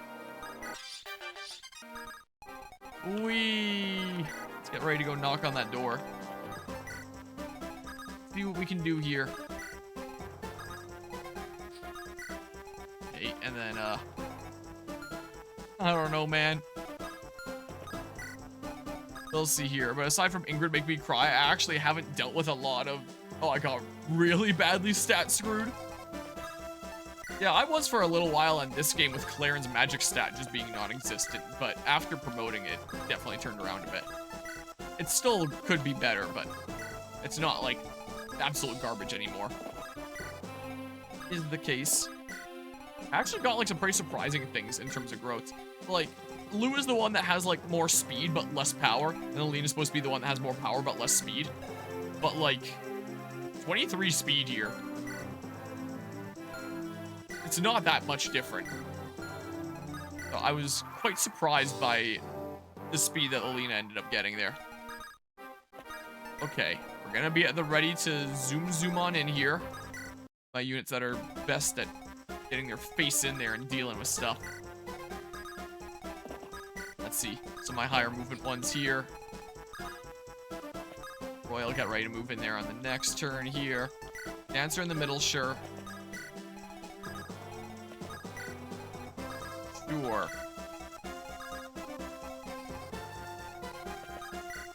Something like this-ish. I need to put a couple guys further up there. Meanwhile, I'm gonna be pumping you full of stat boosters, haha, because you've been falling off a little bit. Please get strength. Yep. Yeah, I'm missing some dudes here. Bear with me. Okay. Oh. Yeah, your longbow would reach there. Okay, well. Let's see here. Move in on some of these tiles. Whee! Here, just do this or something. There we go, that sounds good. Oh. That won't kill if it lands or anything, will it? Okay, so... It is now the moment of truth. Watch us not even open the door. So wait. Okay, so the door opens. I knocked politely. You've come. Laughable, really. Mere child making it so far. Zephiel, King of Burn. Why did you start this war? I wish to end the age of man. Don't understand. Humans are filthy and despicable creatures. They flock to the promise of power like hideous, hairless sheep. And they stab trusted allies while their backs are turned. I'm certain you have witnessed as much, even from many who claim to serve me. Jealousy, hatred, greed. Friends and family are driven to murder one another by these petty emotions. Such emotions spawn fathers who would even kill their own brood. As long as humans control, as long as humans exist, this madness will never end. Consider what you've done. You've become exactly that which you despise. Do you know how the Scouring ended? Demon Dragon was defeated by Heartlet. Yes, it was history's greatest mistake. Mankind should not have. Humans perverted this world into an orgious cesspool of madness and evil. All through their illogical and contemptible emotions. I don't know why I was struggling to read that. The font was like throwing me off.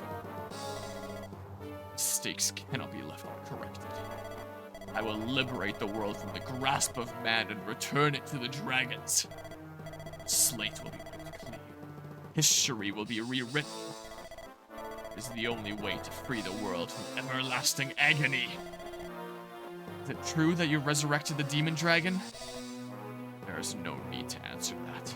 You will know for yourself before long. You said you intend to give the world to the dragons.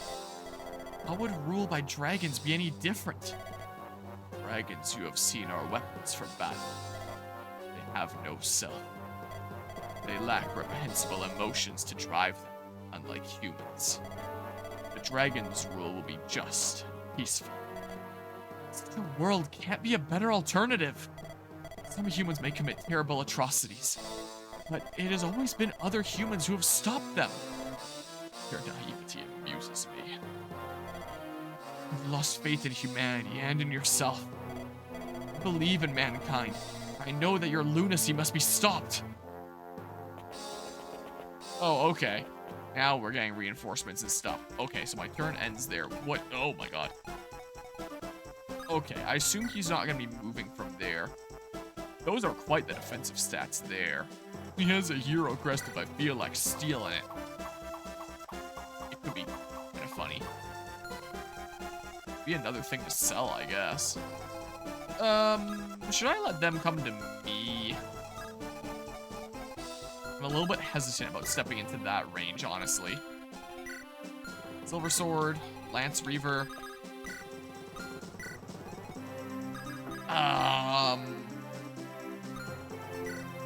That, I guess, they'll be supporting one another.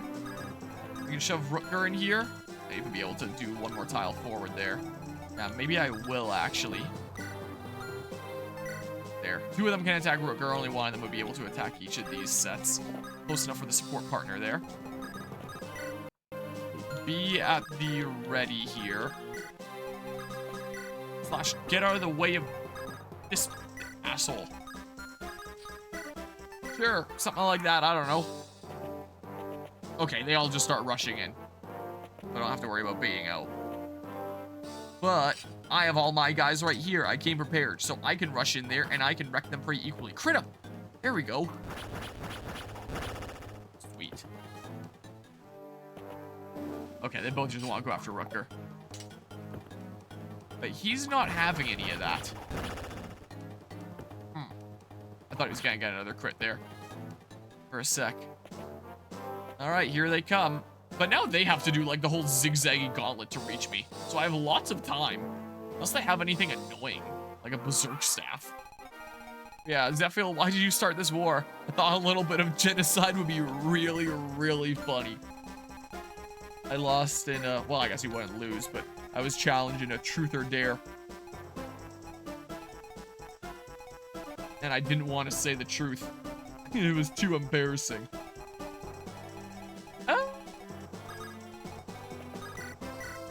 So yeah, I can semi-wreck these guys this way.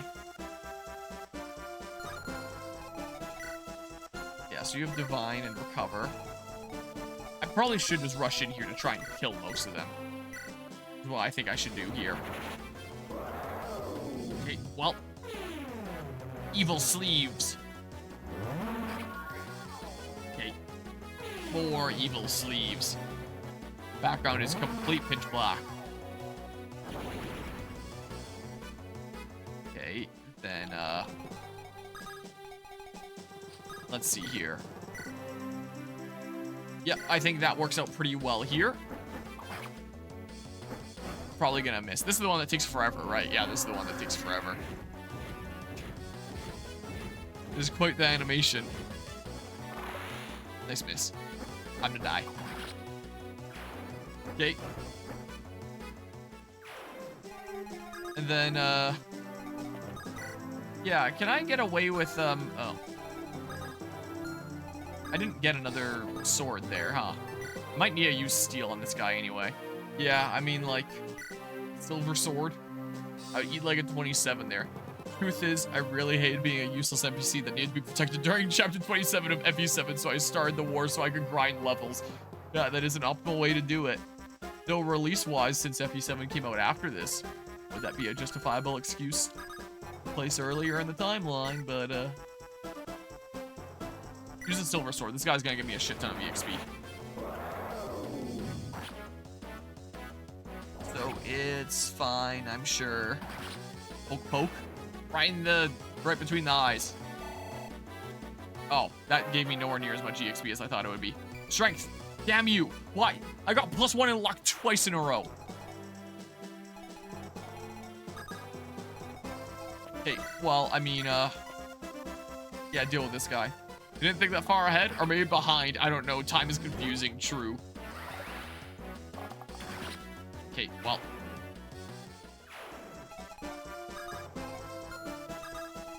If I really want to play this game like a crackhead, I could potentially surround him. That's what I could do. And then Roy can poke him. But I need to kill these guys here by some other means first. Here. Let's, free up this way. Like this. And Zala's gonna shove his face in there. Like this. Okay, maybe he just one-shots. He doesn't. Alright, well, we'll see if this never-ending animation hits him when it eventually lands in 3 business days. Cool. Now he does the spin. Okay. And then, like...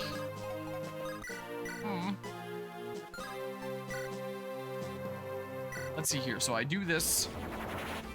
There's a chance I just crit. I get the support bonus by being close to Gonzalez. Nope, no crit. Okay, well...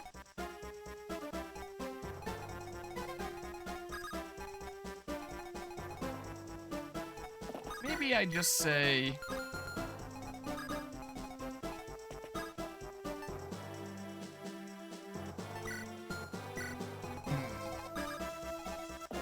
Playing like a crackhead. Alright. Let's see here. Maybe I won't be able to surround the archer on this turn, but... At least form a little bit of a wall in front of him. And he would need to use more movement tiles. So let's say I'm there.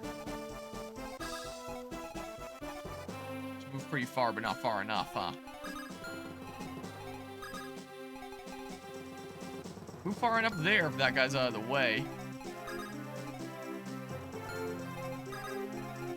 Here, so... Let's say we do this, then. Let's give this a go. Larg. Dragon versus smaller dragon with a person on it.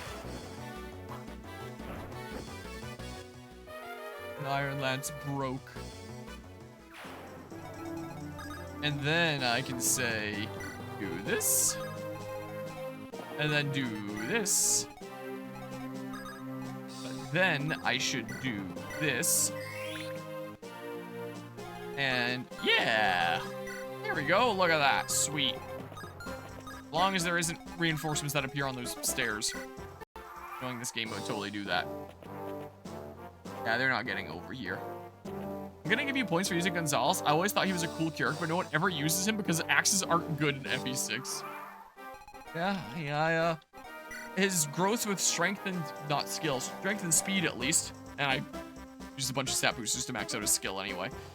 I just kind of want to see him wreck things. Like, sure, he'll miss sometimes, but a lot of the time he'll just destroy everything. Okay, just in case a bunch of reinforcements appear on stairs and stuff. Alright, it's poking time. It's not quite poking time. Whoops, not give there. Here, take this. Dangerous to go alone. Take this. Poke. Poke. Try to have Roy finish off the boss, too. Yeah, so I may as well do this in the one turn. Poke him a couple more times. Here we go. More Roy EXP. Sweet. Hopefully he gets something that isn't +1 luck this next time here. We have seen use Echidna or Dorcas as a designated axe user if they use one at all. Do you mean Bartray? Dorcas isn't in this game.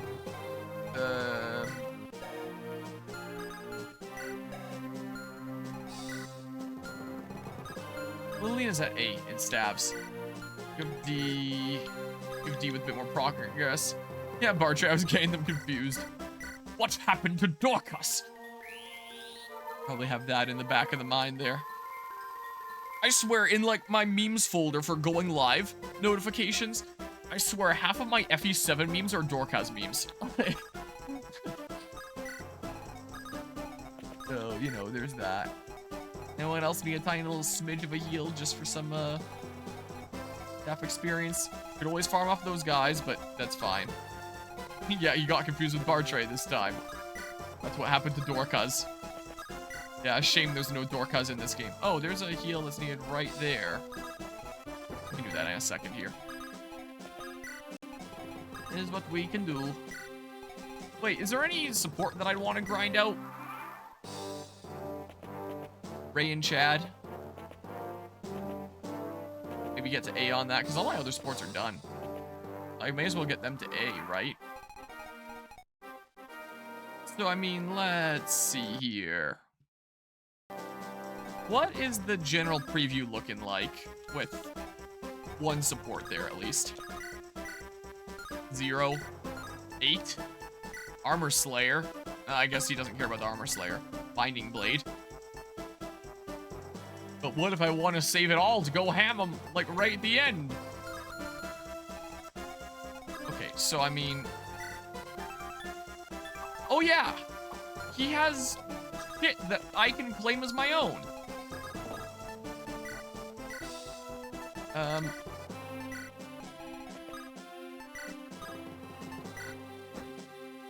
Doesn't really matter much. Like, what am I gonna use this on? But it is extremely funny, admittedly.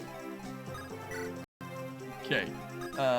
Now I have a look-see here. What? Oh my god, his res is higher than his defense. My god. So that is a type of sword, right? Yeah, it's a sword. If I go in there with, like, a lance with someone... Huh. I can eat a couple of those hits. I mean... Hold on. Let's see here. Let's have a quick look-see here. You broke your freaking lance.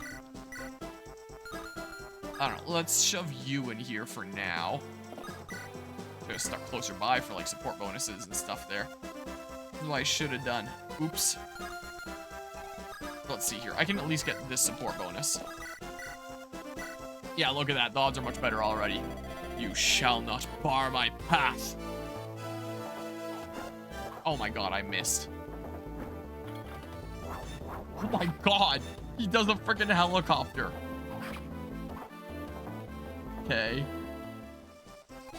So I can start building up that support sooner. Let's see here. There's a really funny meme animation some way of Zepho where he used a ballista to fire his sword into Cecilia. Yeah, I already used that in like one of my going live notifications. I did end up using that one. As a matter of fact. Alright, well. Gather round, children. Sure. Get back some of his HP. Okay. That transforming animation is pretty cool. It's like a multi-part sword thing. Okay. Come those guys. Which I could potentially deal with them. If I deal with them, that's more EXP for Roy, so maybe I should actually. I might not have any weapon level to go, but I do have like regular experience to go. Plus this support that can be finished off. So I mean... Yeah, now I have 76% chance to hit. He has 32. One of my favorite meme animations is the classic one of Hector throwing his axe on the floor and punching his enemy in the face. Yep, I've seen that one before too. I've seen the Hector copter before as well. That one's certainly a bit of a sight. Let's see here. Let's go ahead and say do that. And then I can just dance Lou out of there. Yeah, and then I'll attack with Roy on the next turn, assuming that, you know, he doesn't get... That Zephiel doesn't get randomly crit here. It'll decrease the chance of him critting. I'll take the lower hit rate. Okay, 0% chance of critting now. Good. Ow. Damn it. Are you shitting me right now? Okay, so... Yikes, huh? Oh my god. Why'd this guy not act before? I should have killed those guys earlier. Oh my god. Okay. New plan. No, Gonzalez is gonna crit him. Man.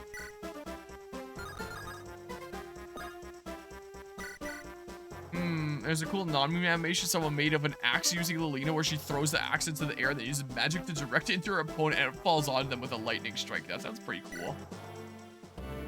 Oh, if you turn off combat animation, it still plays the stuff with Zephiel. The game really wants you to see it. Gotta be kidding me, man.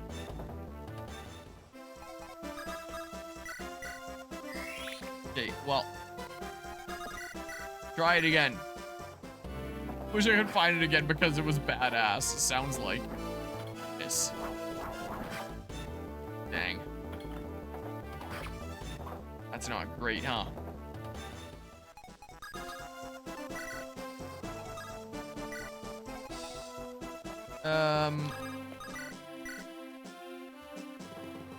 Gonzalez could potentially kill. Out of curiosity. Do a little bit of something.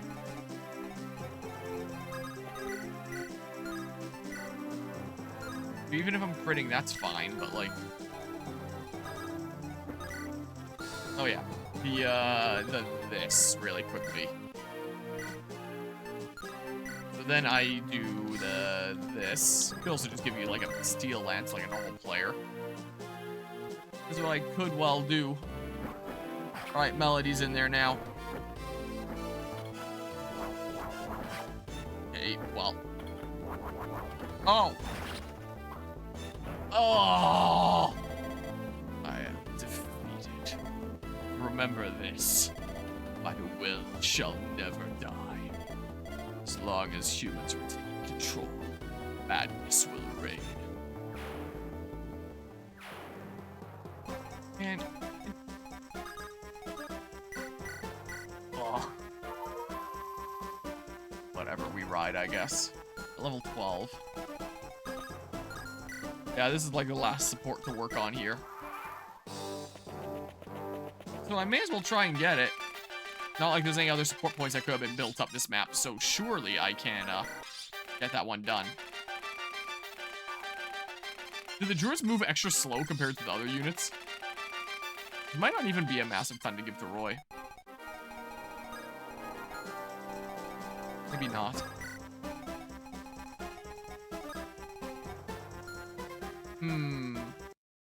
Or everything goes terribly wrong.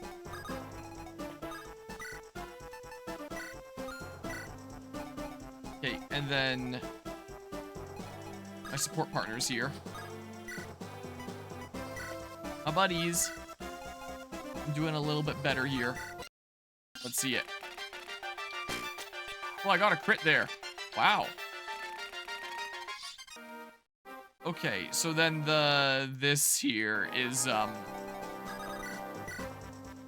play is then this. And then like I don't know. Just start going up there and murderizing, I guess. Yeah, this'll be fine.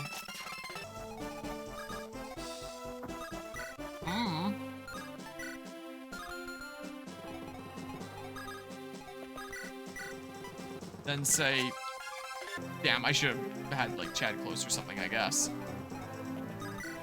Let's see here. Sure. Dang. Ogier, come over here. Really? So like, here, try and kill this guy. I didn't crit. The hell. Okay. made a little bit of a sort of wall. Always dance Lou over there. Have there maybe be less guys to deal with? Or maybe not, I don't know. Let's see here. Yeah, that'll do the trick, so give that a go. Or maybe I do this quickly.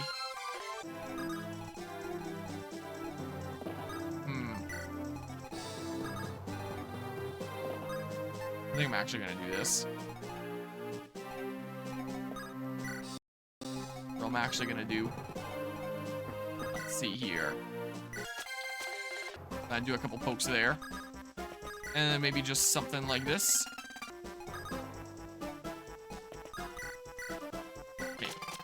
That'll also limit how many dudes the bow dude can go after. Okay, well. More opportunity for Roy. Can at least get these guys. Strength, please. Yes. +1. But hell yeah, it's strength. Do I farm dodges? Is that gonna be all that worth it? I'm gonna be grinding the support here anyway. So, I mean... Here, get, my buddies close. What I'll do. Curiosity. What would the, accuracy be, I wonder? Here, let's, do something like this. Really quickly. If only Roy and Carol's gross, I could get +2. Oh, +2s. At first I was like, +2S? What's that? Okay, well. Yeah, I was gonna turn on combat animations and actually see what the hell. Okay, well, may as well. Alright, Roy's gonna be a little far from his support partner for now. Unless I did this. Okay. I might just be able to do the thing. If I turn on combat animations, what is the accuracy there? I wonder. Let's see here. I'm gonna turn on combat animations afterwards, is what I should have done there. Let's see here. What have we got? 17. Okay, so maybe this isn't exactly a farmable thing. Maybe not. Not as low of odds as I would have hoped. Anyone else need a tiny little smidge? Always farm staff experience that way. With, I guess, Ray. I already have a Sage that has a whole bunch of level. So I don't necessarily need to with Lou here. Yeah, everybody else is done with their supports. Just get that one that... There might not even be another map that I ever bring Chad on, but, like, hey. At least there's something. Yeah, I don't have Trek here. Yeah, so I can just, like, come here, be at the ready to heal. Alright, well, I'll try it for a little bit at least. Where's my auto-grinding script? Let's see here. And where's my, music here?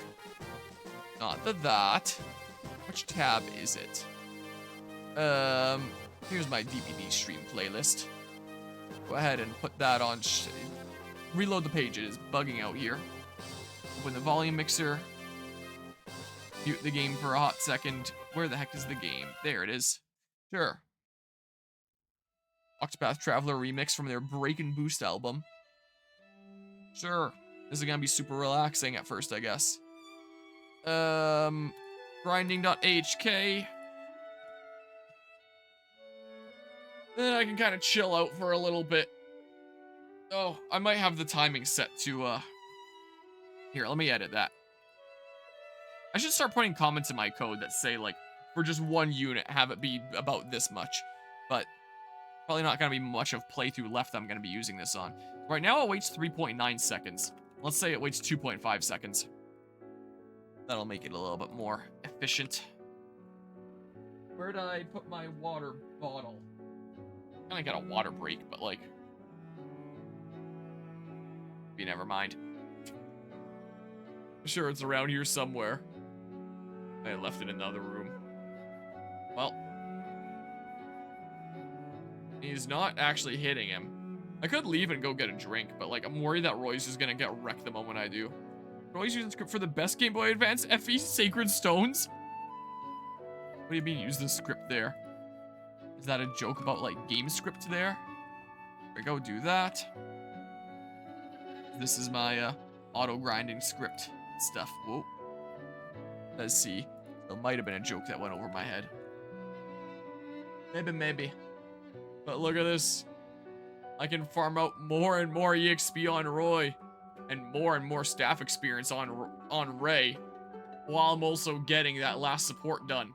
Then I'll have all my planned supports done before the end of the playthrough.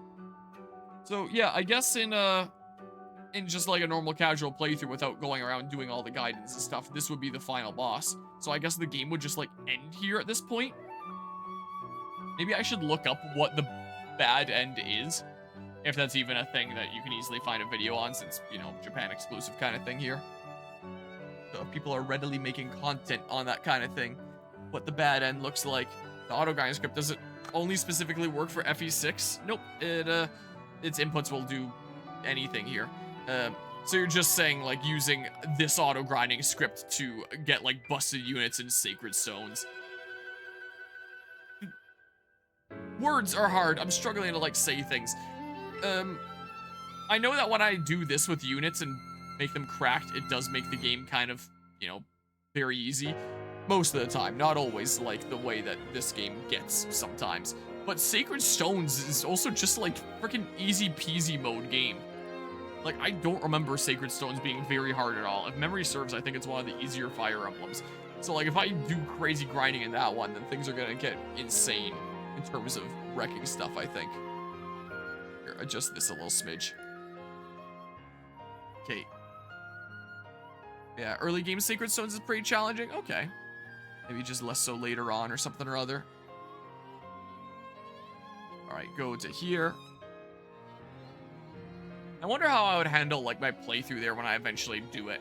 Like, do I create, like, a save point right before the route split, and then I do the Erica stuff, and then the Ephraim stuff, and then that's the one that I, like, lock in for, like, my actual run, just so that I can showcase, like, both of the routes, or something like that.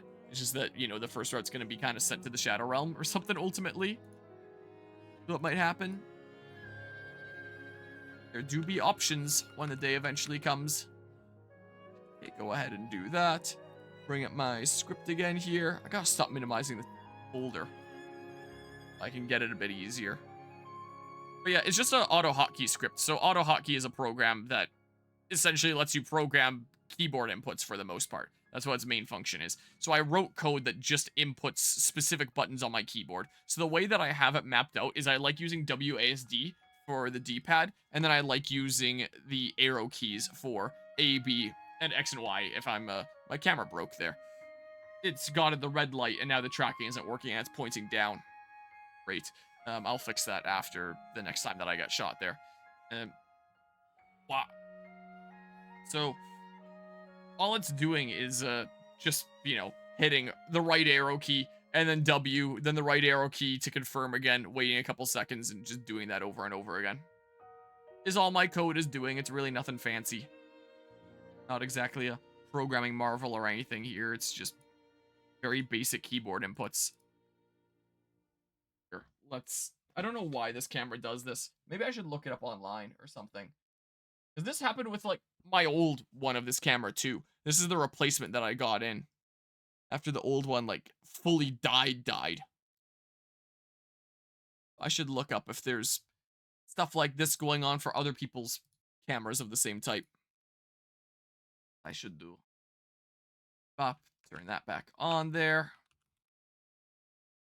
There's the support option. You're gonna get some more music here? Maybe? Not playing another theme.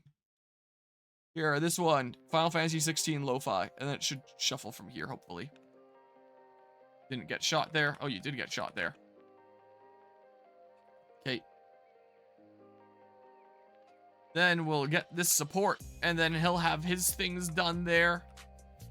Let's see it. Hey. ignore me. I need to talk to you. About what? What are you planning to do when the war ends? First, I'll go see the children. Then I'll try and get enough money to rebuild the orphanage. And I'll go with you. You can help out until the kids have a home, at least. Thought you would. I knew you had a heart deep down inside. What? You always said you were a kind boy. I used to think he only defended you because you're brothers. But I guess not. Your brother knows the real you. You're just as naive as Lou. Say what you will. I'm leaving. Huh. No need to be embarrassed. Hey, wait, you're actually leaving? You know, this would seem like a wasted support considering thieves can't promote in this game.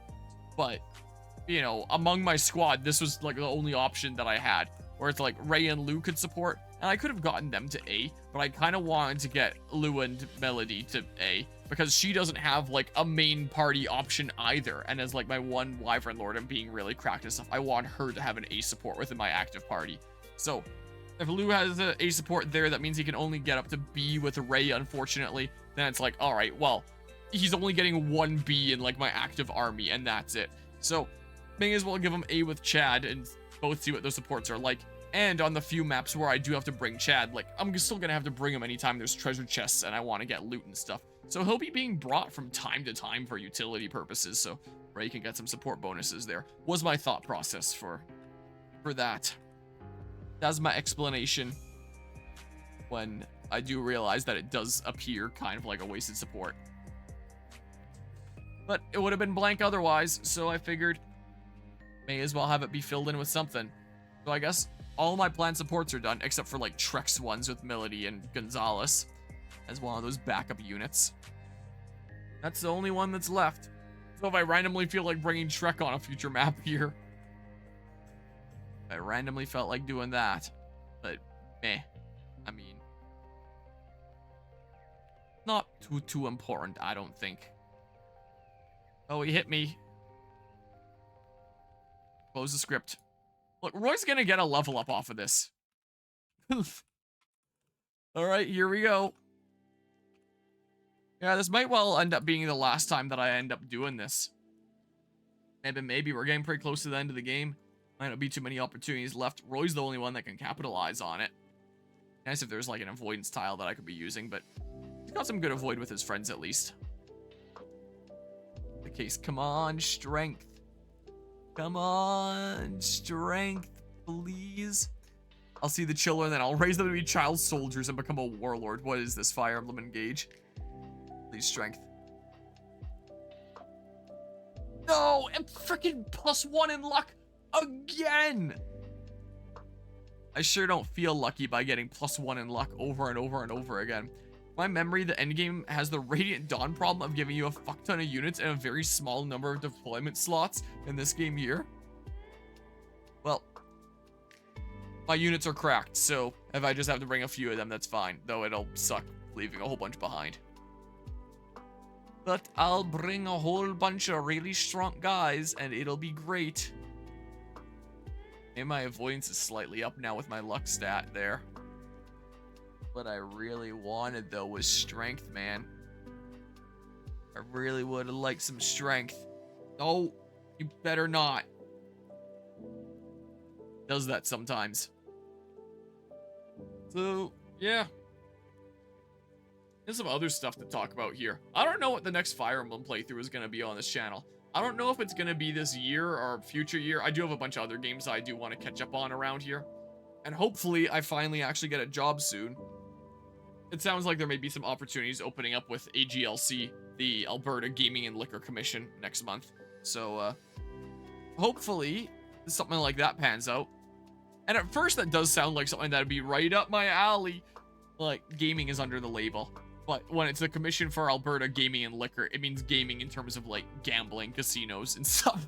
Is what it means. That's why it's under the same label as liquor for, you know, the group that kind of oversees that in the province. But if something like that pans out, then great. We shall see. Hopefully I can get hired somewhere. And then, of course, there's going to be a lot less time streaming and video editing and stuff like that. So, the next Fire Emblem playthrough around here might not be for a little while. The most natural next one to do would definitely be Fate's Revelations, now that I've done, like, Birthright, I've done Conquest. It's just Revelations that's left. And I'm pretty sure I did, like, other playthroughs between runs of, Fates. So I did Birthright, and then I think was Engage and FE7. Then I did Conquest, and then I did this here, FE6.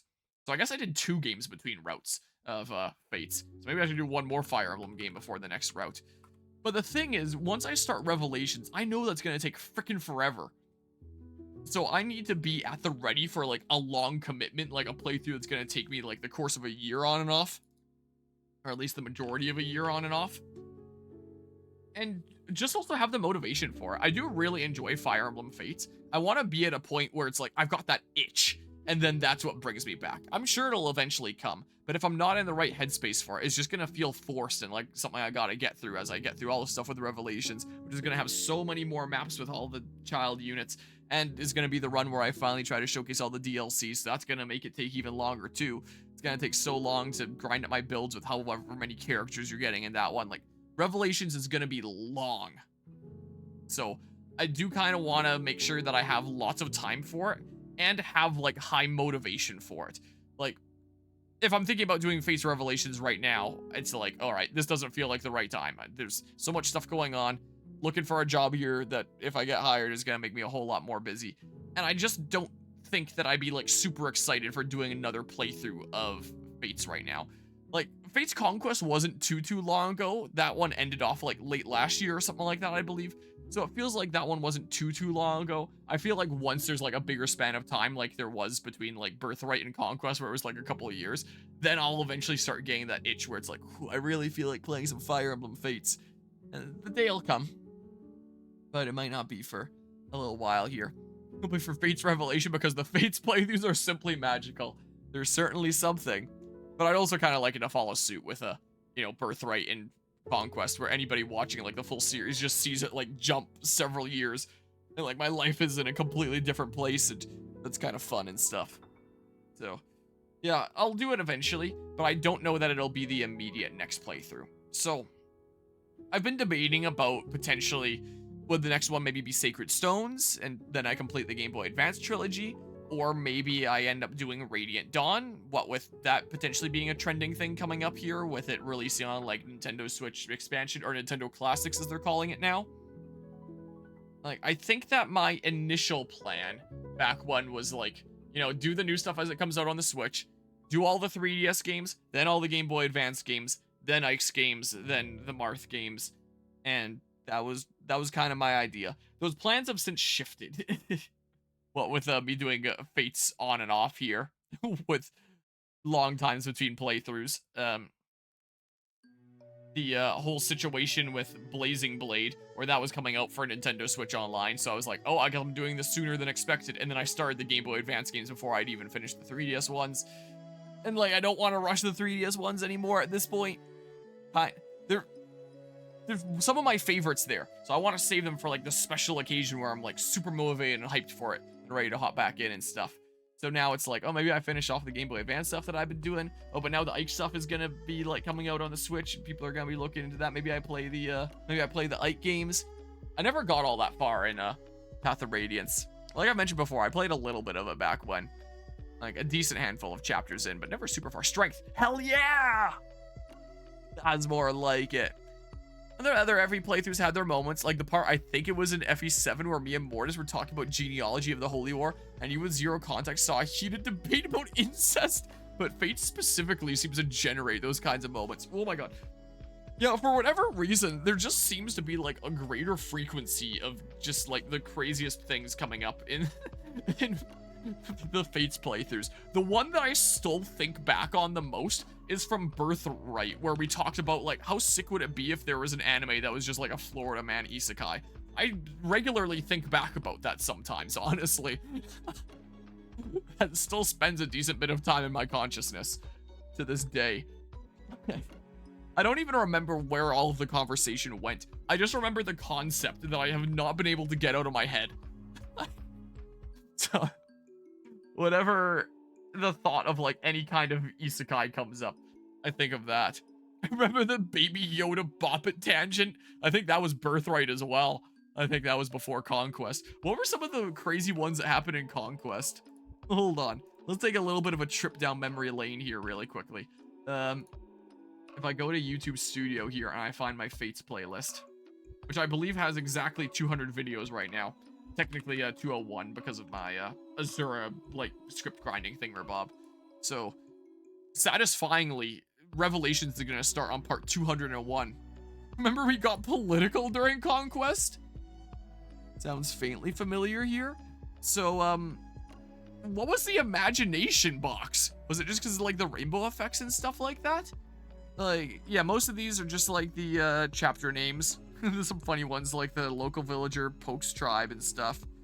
What were the really silly ones? The sort of soundboard. Oh yeah, I was experimenting with like soundboard stuff. I haven't experimented with that in a long time. Showing the games that I was developing in university at the time. This was freaking 4 years ago.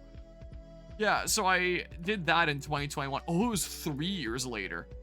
Yeah, this, well, 2 years later. Yeah, that playthrough took exactly 1 year.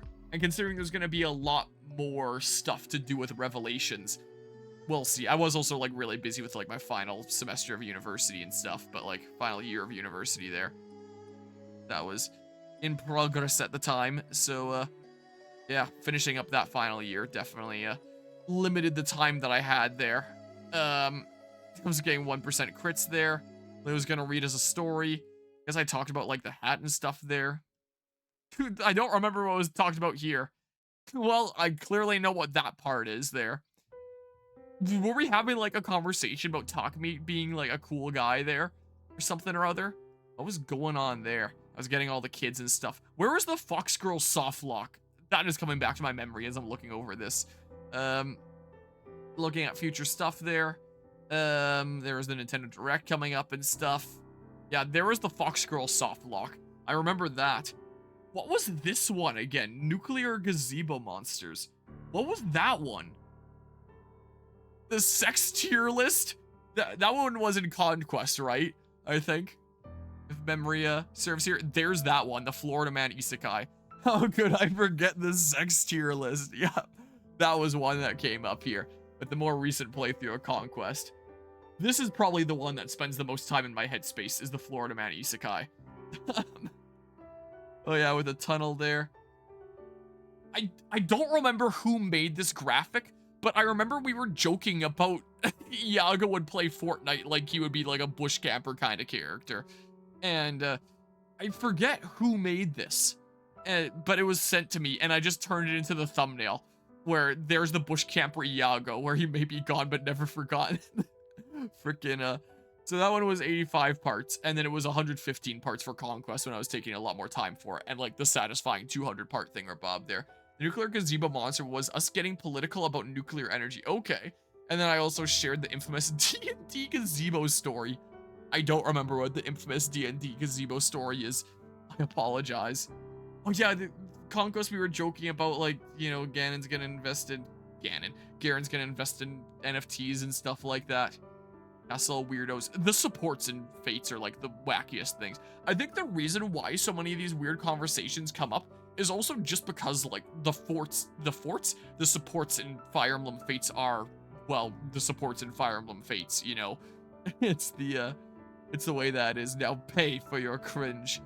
I had some fun joking with like the Rainbow Sage. Oh yeah, we had that whole discussion about Shin Megami Tensei #FE and whatever it's called with like the Switch version. I could do a playthrough of that for the next Fire Emblem playthrough, except pass there.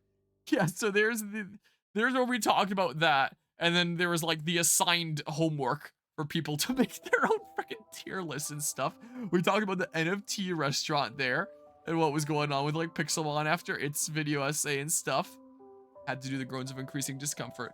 Basically, a guy assumed a gazebo was a monster because he never heard of a gazebo, so his character was in-universe shooting a gazebo with a bow. Okay, that sounds familiar here. So that part was Nuclear Gazebo Monsters. Yeah, there was certainly some chapter names. I love this one here when where you have the choice, boots or man. Which do you want to choose there?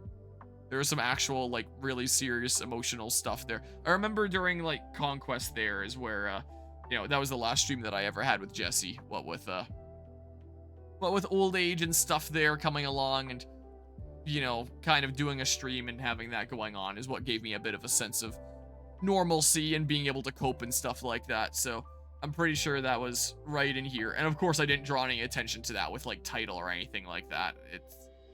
But yeah, that was a bit hard emotionally and stuff there. Then there's, like, the whole spreadsheet and stuff. Broke, manor, bear, woke, manor, boots. That's right. Magic crop. I think that was just stuff with, like, supports there. There was Kyle's weed addiction. There was the ongoing joke where Kaze wasn't Kaze, but Kyle. Kyle was his name there. Most out there Fire Emblem. Some of the supports are what they are there. Yeah, some of the supports are what they are and stuff. We're preparing for, I guess, Janland there. Yeah, so Janland. Janland 2024. That was the first Mega FPS event that I ever went to. And now we're going to be doing some of Binding Blade during Megaland coming up here. Oh yeah, whenever we wanted to decide what to do, we would pull up Pokemon Platinum and do the freaking Poketch coin toss. So we have the Pokemon Platinum background here in the thumbnail and stuff. Whenever we have a choice to make, pull up the Poketch and use, like, the Magikarp coin flip there. Yeah, because I misread Kazi's name as Kyle in Birthright and made it a running gag. Oh yeah, and then we talked about how, like, Leo hates femboys there. I was able to, like, share, like, my ongoing project with the research project there. I had a lot of stuff going on in the Conquest playthrough. Oh yeah, there have been some pretty serious discussions that happened during Conquest. It's been a while since I had one of these discussions. I'm fine not having another one for a while. Just talking about Pokemon Conquest for a while, which I've since done a playthrough of. Oh yeah, and I forgot, the game, like, remembered it was my birthday and stuff. Talking about other things to play there. All sorts of discussions that end up coming up. There's so many things that end up coming up in, like, Fate's Conquest. There's a lot of things that end up coming up in just the Fire Emblem playthroughs in general, but, like, especially Fates. I said Conquest, I think, there, but especially Fates. Flailing wildly and 3DS vlogging. You never know what you're getting into sometimes with these titles. I'm sure if I clicked that, I would remember exactly what was going on there. Oh yeah, and then I'd gone to Texas and stuff, and then the parts were a little bit on and off for a little while. Things were very far and few between, since I was really busy with a bunch of stuff that summer. And so I guess I was telling stories of the stuff from the trip there. We did Megaland last year, so yeah, we're doing Megaland again this year with FE6. Not too far away, just a few days to go here. Oh yeah, all the issues that I was dealing with my Fargo, they're sorted out. I had a great drive with it earlier today. Well, yesterday, since it's after midnight. Took me to and from Taekwondo just fine. And yeah, there's, like, the excuse for one last LAN part, one little smidge at Fragapalooza there, so I could showcase that LAN event. Yeah, Binding Blade is not going to be padded out so long that we showcase it at Fragapalooza. And I don't know if there's going to be any Fire Emblem playthrough going on at the time of, like, Frag this year. I wonder, out of curiosity, how long to beat Fire Emblem Radiant Dawn? About how long of a game is it? Okay, so a little bit on the longer end there. If I said, like, Fire Emblem Binding Blade, just for an idea of how much longer it takes me with the way I play these games. Okay, main story plus sides, 36 hours. I guess that counts as, like, the guide. And okay, so I don't actually know how many hours I'm at right now. The game seems to think, like, well over 100 there. About 42.5 hours. Of curiosity, Sacred Stones. But if I eventually do that, I might do both routes, and that would take me a bit longer. Maybe 4 hours in length. Maybe all in all, then, it would take me about the same amount of time as, like, Binding Blade takes me. But I probably also wouldn't have as much trouble with this game if I had to guess. I don't know. Those are the two potential candidates for, like, future Fire Emblem playthroughs. Or maybe I just say screw it and end up doing, like, another route of 3 Hopes after all. I feel like that's gonna be a decent commitment if that eventually happens. So I don't know about that. Maybe if I have a good opportunity to play, like, co-op for a whole bunch.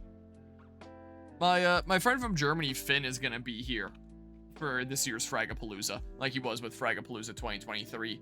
But, you know, I'm gonna be doing a bunch of tournaments and stuff there. There's not gonna be, you know, a massive ton of time there. Not enough to do, like, an entire playthrough of a route in 3 Three Hopes or something like that, I don't think.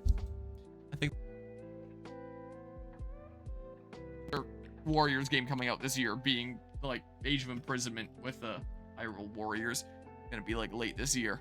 Don't want to be stuck in the middle of like 2 of those kinds of playthroughs at the same time there. Real plot twist would be if your next FE playthrough was the BS FE games for the Stiletto View? I have never actually heard of this. Like I'm honestly very surprised I haven't heard of this. What the heck is a Stiletto View? Or Satella View? I've never heard of this before. I have no idea what that is. I've heard of niche things like the Fire Emblem anime that just had just a few episodes following our protagonist Mars. Like that I'm familiar with. But I'm not familiar with that. I didn't think here. I also have another strategy game to finish off of like Dark Deity 2 where I'm about halfway, I believe. Roughly. Maybe slightly more than halfway through that game. I haven't played that one for a little while because I've been committing so hard to this to get it done before Mega Land. So I can do trial maps there and stuff. So, you know how it be. You know how it be here. It's actually going to be my way that I max Roy or something. Because I do got to get through this in a relatively timely manner. At least, like, you know, this stream, one more stream, and at least 2 maps per stream, right? So this would be slowing me down. But that means that the future chapters are going to be even faster. I mean, this is going to take longer than the time it'll save in future chapters, but, speaking of taking a while, you know how whenever I beat anything in, like, one sitting, I always submit it as a speed run? I'm always, like, the slowest time on the leaderboards. It's just because I find that kind of fun. Saying, like, whoa, I'm within, like, top 20 or top 100, whatever, like, the last person on the list for certain games. That's just the thing that I do there. I even have, like, a decent handful of gaming world records just because either nobody has, like, submitted a time in, like, certain categories for, like, some levels for games, or the people that have didn't really try very hard. And the moment anybody actually puts an effort, like, I would be knocked off the leaderboards. But I have bragging rights, I have some world records. So yesterday, when I was doing The Last of Us there, since it was the final episode of Last of Us Season 2 aired, so I streamed Last of Us Part 2 one final time, and I showcased the roguelike mode of No Return, which I figure I might do a little bit of at Mega Land. It took me like 2 hours to beat No Return just once, do a full run of that roguelike mode, because I was playing on the hardest difficulty, and I was too stubborn to take it off the hardest difficulty. Well, earlier today, I was curious, and I was looking at speedrun.com for categories of Last of Us Part 2. I didn't see anything for No Return there, but then I saw that No Return, like when I googled that specifically for like speedrun leaderboards, turns out it's like a whole completely separate game that's listed as on speedrun.com, it seems like. And in terms of like grounded difficulty, there's a whole 1 person that submitted a time, and it was for the PS5 version. There are 0 submissions for times for a PC version. So I was just impressed that I was able to beat it once there after it took me a couple hours. Grounded difficulty, the roguelike mode. Maybe I can get another win at Mega Land, I don't know. But no one submitted a time for PC at all. Like, it's a blank leaderboard. So when that video gets published on YouTube, what with the whole like daily publishing schedule for my different playthroughs and stuff, if I can remember, I might just submit that to speedrun.com. And then I can say that I have a speedrunning world record in The Last of Us Part 2. Because nobody else has submitted like a PC grounded No Return time. And even on PS5, it's only like the 1 person, so it seems like nobody really gives a shit about speedrunning the roguelike mode. Except for that one guy. And I watched his run. It was impressive. It was a good watch. Like, it wasn't like my kind of things of just, what the heck? It wasn't like my things of just like, oh, I got a time, let's just submit that because it's a world record. Like, he was clearly labbing it out and playing like efficiently and trying to get the best time he could for 0 competition that he's facing. Like, what a legend. Let me tell you. What a dude. Mad respect. Alright, well, I guess my evasion is getting even better and better here. It seems like I'm getting hit less. Alright, well. Okay, so back in the day, Nintendo had a Japan-only add-on for the Super Nintendo called the Satella View, and it connected to a... Ooh, strength! And it connected to a satellite, hence the name. and directly broadcasted the game. These games could only be played at certain times based on the position of the satellite. All the games for this Teleview have BS in their title, which stands for Broadcast Satellite. So it's essentially like broadcasting like TV that you're receiving, except in this case it's like games that you're playing. That seems quite the idea, I will say here. That's certainly something. If I was playing on console, I could do some runs of no return while I was waiting or something. I mean, I have my PlayStation 5. I could bring it over here and just play like with controller rather than mouse and keyboard like I've gotten used to. I'm not gonna remember what my controls are for controller, but you know, what level is Roy at? Is there a way that I go at this for a decent while? The last one of these stupid grinds? My Switch is plugged in. Well, it's not plugged in. It's in the dock, but the dock needs a power cable. There's something I could play on Switch in the meantime. I could do Xenoblade Chronicles X like I did last time, but I don't know. I don't know if I really feel like that. Are there any, like, other console stuff that I really have going on? There's Ghost of Tsushima. I could do that. That's something that I haven't played for a while, and I kind of want to finish off at Megaland at this point. I could just go around getting, like, side objectives in that, and that would be legitimately fun. One of the reasons why I haven't played Ghost of Tsushima for a decent while is because, like, it was just such a fun thing, and I was like, let's commit to these other things first, and then come back to the thing that I'm really enjoying sometime later.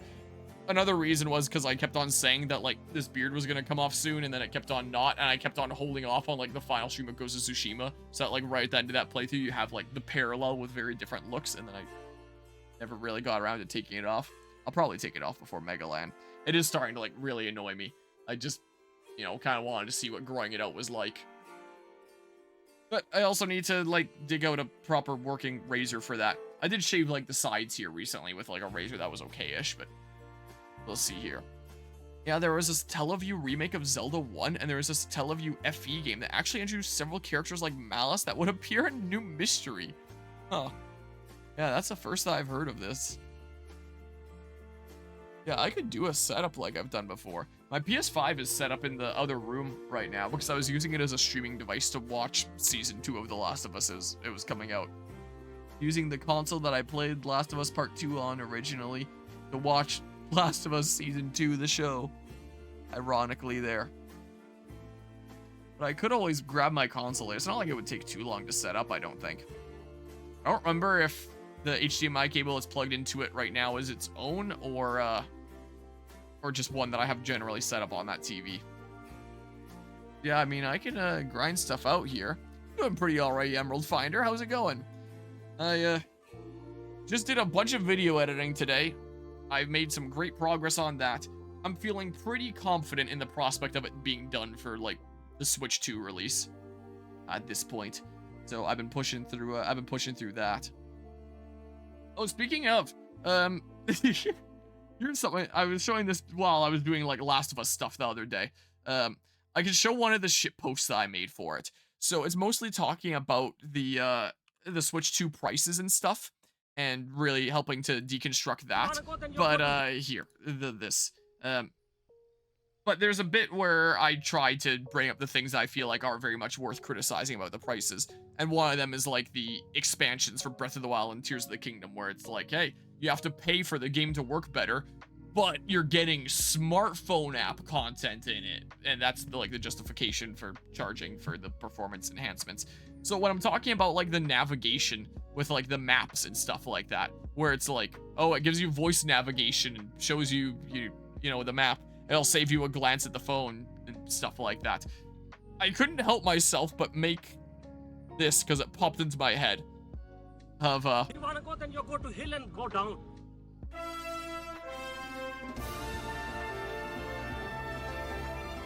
Anyway, so like any video essay I make, if an idea pops into my head, I just kind of make it. So there's that one. There's a decent few shit posts that I put in there, but in terms of making myself laugh, that's the one that got me the most, admittedly. But there's a decent few, like, just really dumb shit in there. Did I get hit again there? Oh, I did. Okay. Satellaview emulation does exist, so a BSFE playthrough could be possible. Okay, what exactly, whoops, does this look like? Let's see here. I love buying DLCs with content that should be in the standard game. Yep. Agreed. Why is my computer complaining? Fire Emblem Satellaview. What does this actually look like? Does it just look like the other, like, the other games on the SNES, like Genealogy? Would just have that kind of view? Yes, Fire Emblem Arcania Senkihin. I've never heard of this before. Like, this is my first time I'm hearing of it. Let's see here. Was a game comprised of 4 short standalone episodes that could be downloaded for the Satellaview add-on and streaming service for the Super Famicom SNES. Last time they were broadcast was in 1999. Oh, the year I was born. And there is no longer any method of playing them in their original format. The episodes take place between the prologue chapters of Shadow Dragon and Chapter 1 Marth Embarks. Interesting. Lots of playable characters, despite like the whole broadcasting it kind of thing. Non-playable characters, 4 episodes. Okay, so it did just look like the other SNES games, it seems like. Oh, wait, no. Wait, these the same game here? These look different. These look like they came from different games. Like the horses look directly different. BSFE 4? But yeah, they really called their own game BS Broadcast Satellite there. Yeah, so this is the first time that I've learned about this. Lancer's telling me about them. Apparently there is like this satellite add-on for the SNES where it's like parts of games would be broadcast to you to play. So you could only play them like while it was broadcasting. What the heck? I've never heard of these before. What is BS Fire Emblem? And it'd be funny to like do something like that eventually. And and then just have like the video title be things like BS Fire Emblem, and then everyone's gonna assume that I'm playing like a weird ROM hack, only to find out it was an official thing. 4 short standalone games that could be downloaded for this Satellaview add-on for the Super Famicom SNES. Games were originally broadcast from September to October 1997, and were rebroadcast sometime during 1999. PS Fire Emblem is just FE6 hardcore mode. Yep. Or hard mode. I can't word sometimes. As the name suggests, the game takes place on the continent of Arcania, in fact, sometime before the beginning of Shadow Dragon. Each game comprises of just one map similar to the trial maps in later titles. Okay, so like the trial maps they'll be doing in FE6 here. So is this also like canon, the story stuff here? The aim of each map is to gain as many points as possible before time runs out. Points are rewarded for fighting enemies, opening chests, visiting villages, and etc. In each game you control a different main character sometimes too. That character acts as the item storage and if they die, the map resets. So, with it being broadcast to you, it wouldn't be like a direct like TV satellite thing where it's just one way. I guess it would have to... Would it have to broadcast back? I guess maybe it wouldn't, because it would broadcast the stuff that would be like all downloaded locally, like within temporary storage, and then you get to like play through it, rather than needing to send like signal back to where it came from to update what's going on. And that would be like a very intricate network to have in 1997, if that's how that game was working. So I assume it just downloads to RAM or something like that.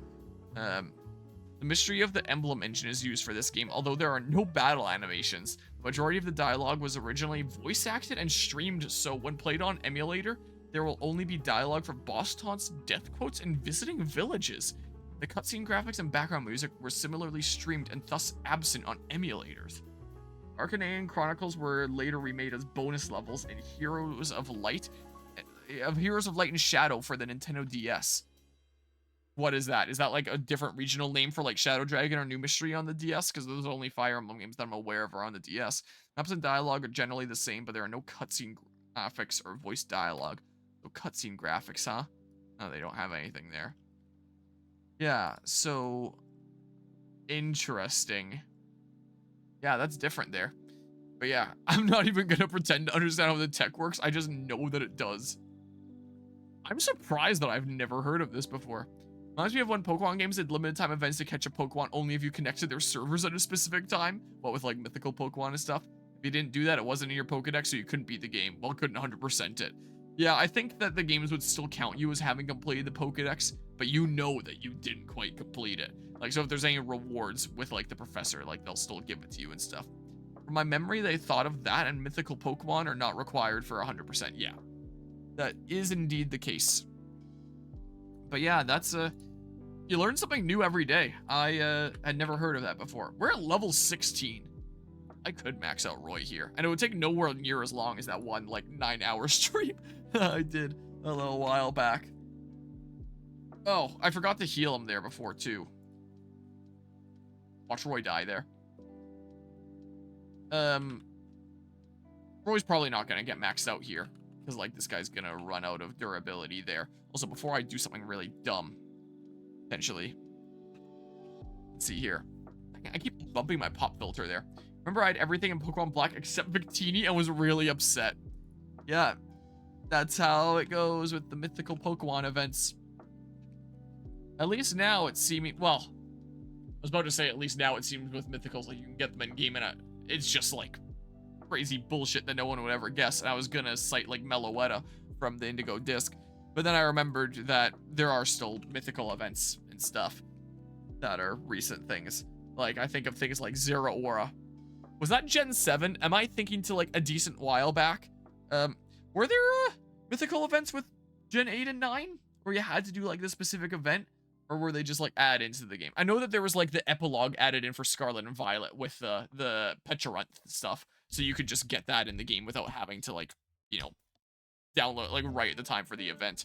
My pop filter can like stay in place. It's not too important. It probably doesn't help the audio quality that much. But it's satisfying for it to just like be staying in front of the microphone like this if it can. But yeah. Oh, Shaman and BDSP. Oh yeah. The whole stuff that they were doing there. Wouldn't that be the case for wouldn't that be the case for both Darkrai and Shaman? But I think Arceus they just like released or something? I don't remember, but like they did something different with Arceus or Arceus if you want to be proper. And I remember I put it to a vote in the Discord server of like, hey, should I come back to BDSP and showcase the new content with like the Arceus event? With the two options of being like, yeah, sure, showcase the new content or hell no. And the voted majority was hell no. So I just never did it. You know how it be. Oh my god, how many +1s in luck have I gotten here? This is unreal. It's like the 4th or 5th one now. This is unbelievable. Level 17 now. I can't believe it. My goodness. Yeah, Arceus on there if you beat Pokemon Legends Arceus on the same device. Oh yeah, that's how it worked there. But yeah, Shaman was limited time mystery gift event. And that would be the same for Darkrai as well then, right? Go do the event.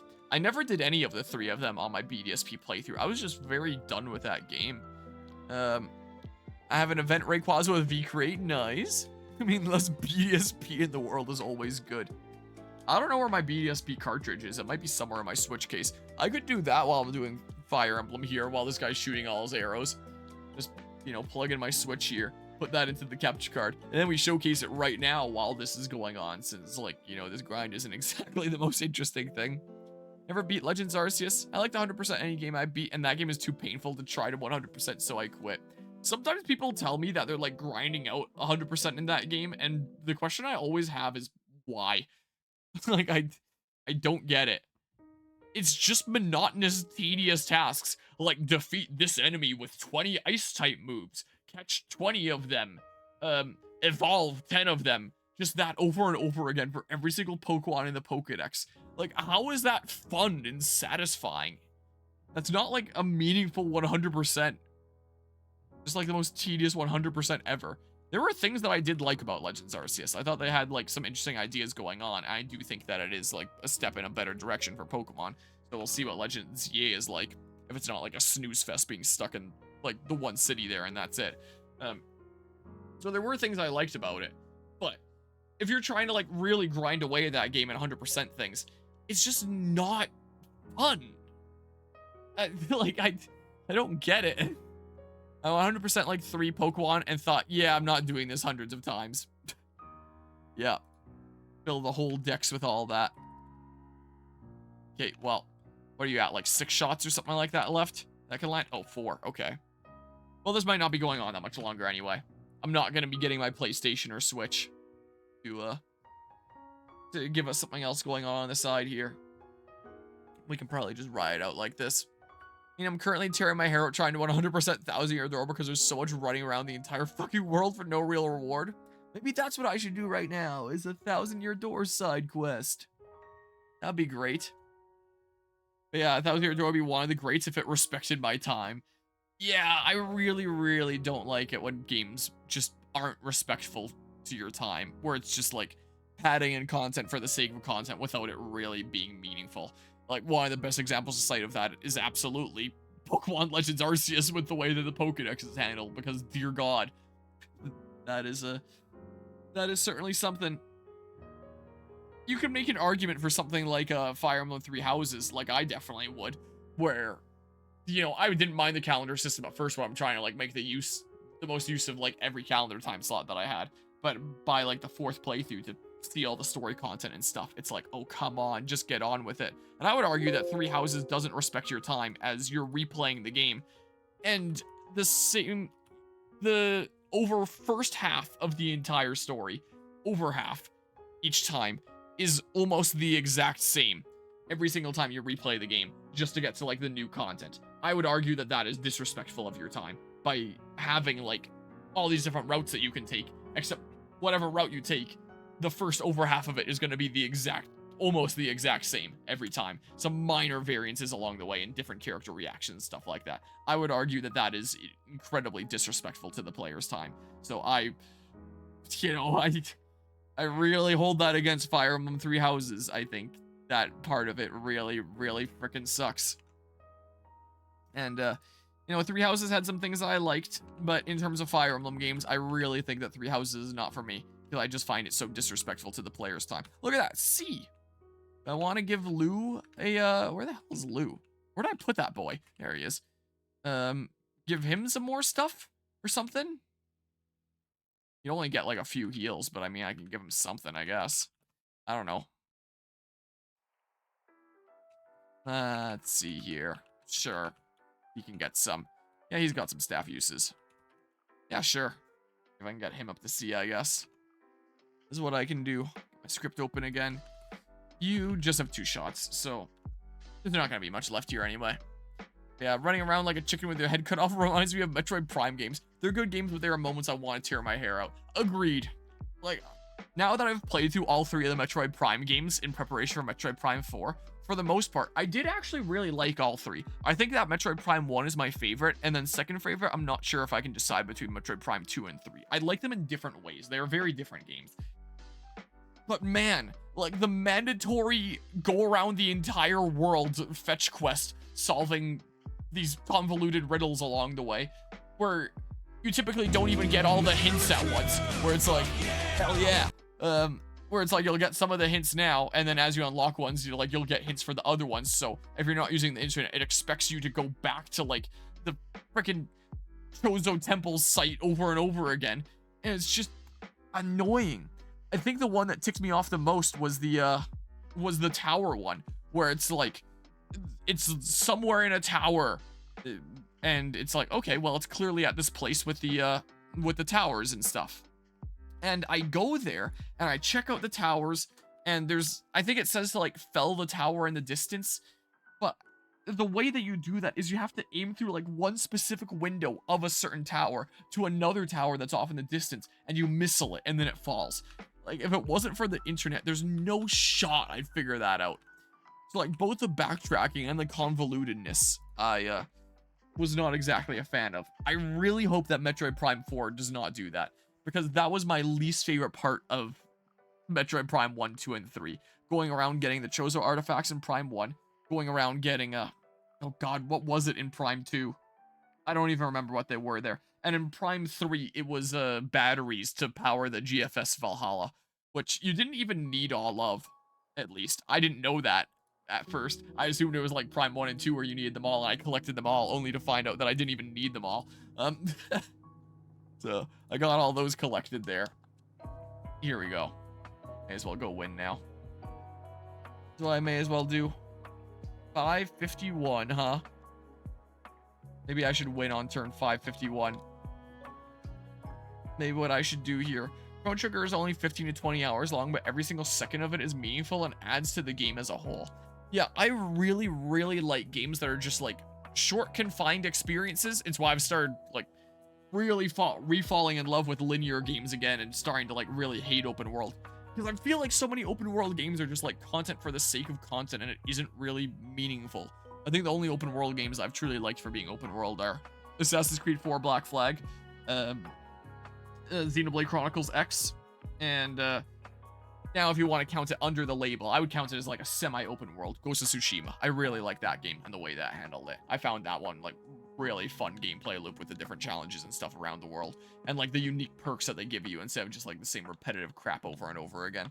I really liked how Ghost of Tsushima handled it. I'm really looking forward to Ghost of Yotei later this year. That should be fun. Let's see here. Go ahead and pause that. So, I'm really, really liking these short confined experiences and not things that are like open world or Fire Emblem Three Houses format or freaking something like Persona 3, where it's like, I've played Persona 3 and Persona 5 now, I haven't played 4 yet, and it definitely goes on for quite a while in both games, but I did have more fun with like more variants in Persona 5, as opposed to like Persona 3, where it's just like the same monotonous crap over and over again I'm doing every day to be efficient, instead of changing it up more like I would with Persona 5. I got so freaking tired of Persona 3, so open world games that just fill their world with like all sorts of crap and just make it mandatory to beat the game that you have to do all this other crap along the way, or linear games that have like all this stuff in the middle where it's like the time slots that you have here are limited, like a Three Houses situation, like a Persona situation. I don't know how I feel about that. Now, I like when games are long, but the problem is when those games just have nothing burgers in them to artificially inflate the runtime. That's what it felt like with me with Persona 3. Like, I'm sure I'd be ticking people off by saying that. I'm sure that there's some diehard fans of Persona 3 out there. I liked 5, I did not like 3. Because it's just so much of the same over and over and over again. In like Persona 5, you had like interesting subplots going along where it's like, none of them are like, you know, a super crazy masterpiece of a story, but at least all these subplots are something that at least holds my attention and gives me something to work towards. I don't have anything to work towards in Persona 3. It's just wait for each full moon to come around and then there'll be a boss battle that happens, and you can optionally go to Tartarus sometimes to like grind before that point. So there was no real sense of like, I need to see this through and complete this. I really need to like complete this social link or get it to this level to unlock this skill because it'll be really helpful coming up here. I can go do the boss early in Persona 5 and, you know, see that plot through, and then it's like, hey, now I have some bonus days at the end where I can spend them in preparation for like the next subplot that's gonna go on. Like, it felt a lot more meaningful than just subplots that were very inconsequential in Persona 3. Subplots would be things like, ooh, the school is haunted, what's going on? That just leads into like, oh, you can rescue people in Tartarus sometimes as like an optional side objective, is what I'm pretty sure that led to. Like, it did have some interesting subplots at times, like the stuff with Junpei and Chidori, but for the most part, there wasn't really subplots that really kept me engaged as it was going on. Like, I had to wait until like towards the end of the game when you're finding out stuff with like Junpei, Chidori, the stuff with Sephiroth Ocelot there, and Ken and what's his face, the Edgelord and stuff. Like, there's some interesting stuff that comes up later, but you have to go through so much freaking nothing burger before you get to any of that. So I just got like bored out of my mind of Persona 3. I just kept on streaming it like, hey, I'm doing it as a content creator, let's get through this and finish out this playthrough, then I can say that I played Persona 3. And I can acknowledge that at the time, it probably was like, you know, this big monumental upgrade with like the foray into 3D for Persona here, and I'm pretty sure Persona 1 and 2 were 2D, right? I could be losing my mind here. I haven't seen a whole lot of Persona 1 and 2 outside of like, you know, Sunglasses Hitler of Persona 2 stuff. But, you know, I assume that jumped to PS2. You know, this is really monumental, like, wow, what a really great game and stuff there, and if I had played it as a kid, I probably would have really liked it if I played it, you know, on my PS2, since that was my first ever home console. But man, like, I'm sure Reload probably fixed a whole bunch of things. It definitely Persona 5'd the combat a lot, and, you know, I didn't mind the combat there, but I still found that there was more depth in Persona 5 that I preferred.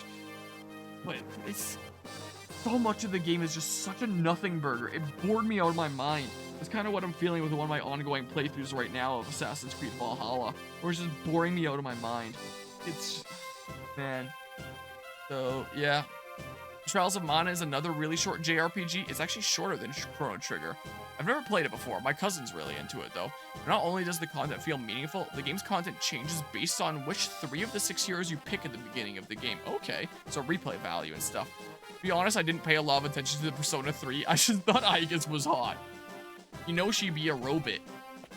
But fair enough there. I'm sure a lot of people had that idea. Alright, let's seize here. Zephiel has fallen. We've done it, Lord Roy. Or have we? What?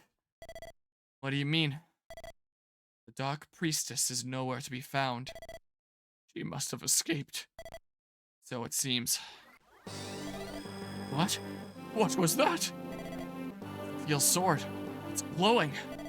It's Exax. A sword that only the King of Bern can use. Lord Roy, legend says that when all the legendary weapons come together, the Dragon Sanctuary will rise from the ground. Would you just never find this out on a regular playthrough? Like, you would have to just get all the legendary weapons and, like, surprise, gathering them all does a thing. The Dragon Sanctuary, which was the headquarters and lair of the dragons. That's what the legends say, anyway. Yes, I've heard that too. Does that mean Exax is the final legendary weapon? I thought it was the Binding Blade. The Binding Blade may be on an even higher level than the legendary weapons. It may be its own entity, beyond compare to even the legendary weapons. More powerful than the legendary weapons? What power lies in this sword? The sword is glowing again! The light is pointing to the south. Will the light lead us to the Dragon Sanctuary?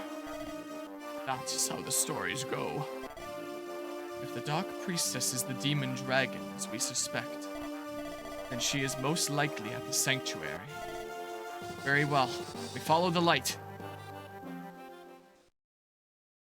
Okay, so that's where the game would have ended if I hadn't gotten all the legendary weapons. That would have been the final boss, and that would have been the end of the game.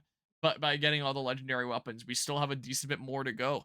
We're slowly approaching the conclusion of this whole Alib saga across Fire Emblem 7 and 6. This has been a very long series, all in all, when you count Fire Emblem 7 there. The funniest part about Hitler with sunglasses and a trench coat in Persona 2 is that it's not actually Hitler, it's actually a god of evil wearing Hitler wearing a Hitler disguise? Really? Hold on, before I continue here, the moment I save, it's gonna continue. I am curious if I can look up on YouTube. I do want to see it, since I'm not getting it here. Fire Emblem Binding Blade bad end. I mean, I guess I could get the bad end myself if I just pulled a legendary weapon out of the convoy and broke it or something. Is what I could do. Fire Emblem 6, the Binding Blade endings? There's one video here. Let's see here. Easier if I can just see it as a video. Maybe Paco Raptor Camacho has it. Don't look too much ahead so that I'm not spoiling myself. Is this how it would end if I just defeated, like, Zephiel normally? Thought for a second you were gonna look up Hitler in Persona 2. Oh yeah, and that too. And then that's the end. And this is the... Okay, yeah, dragon and stuff. Is this the different endings and stuff? Creepy bad endings. I think I looked at this because I was curious, like, if that would, lead to it. I don't remember whether it did or not. I was looking at, like, other things there, because I think I tried to look up if I could find, like, the, other endings some way, somehow. Chapter 25 bad ending? Well, I just did chapter 22. I don't even know. Hold on. Maybe I can get the bad end myself. Who's this get mentioned? Hold on. Let's see here. Let's do a bit of a save here. I wouldn't be able to break it on him or anything.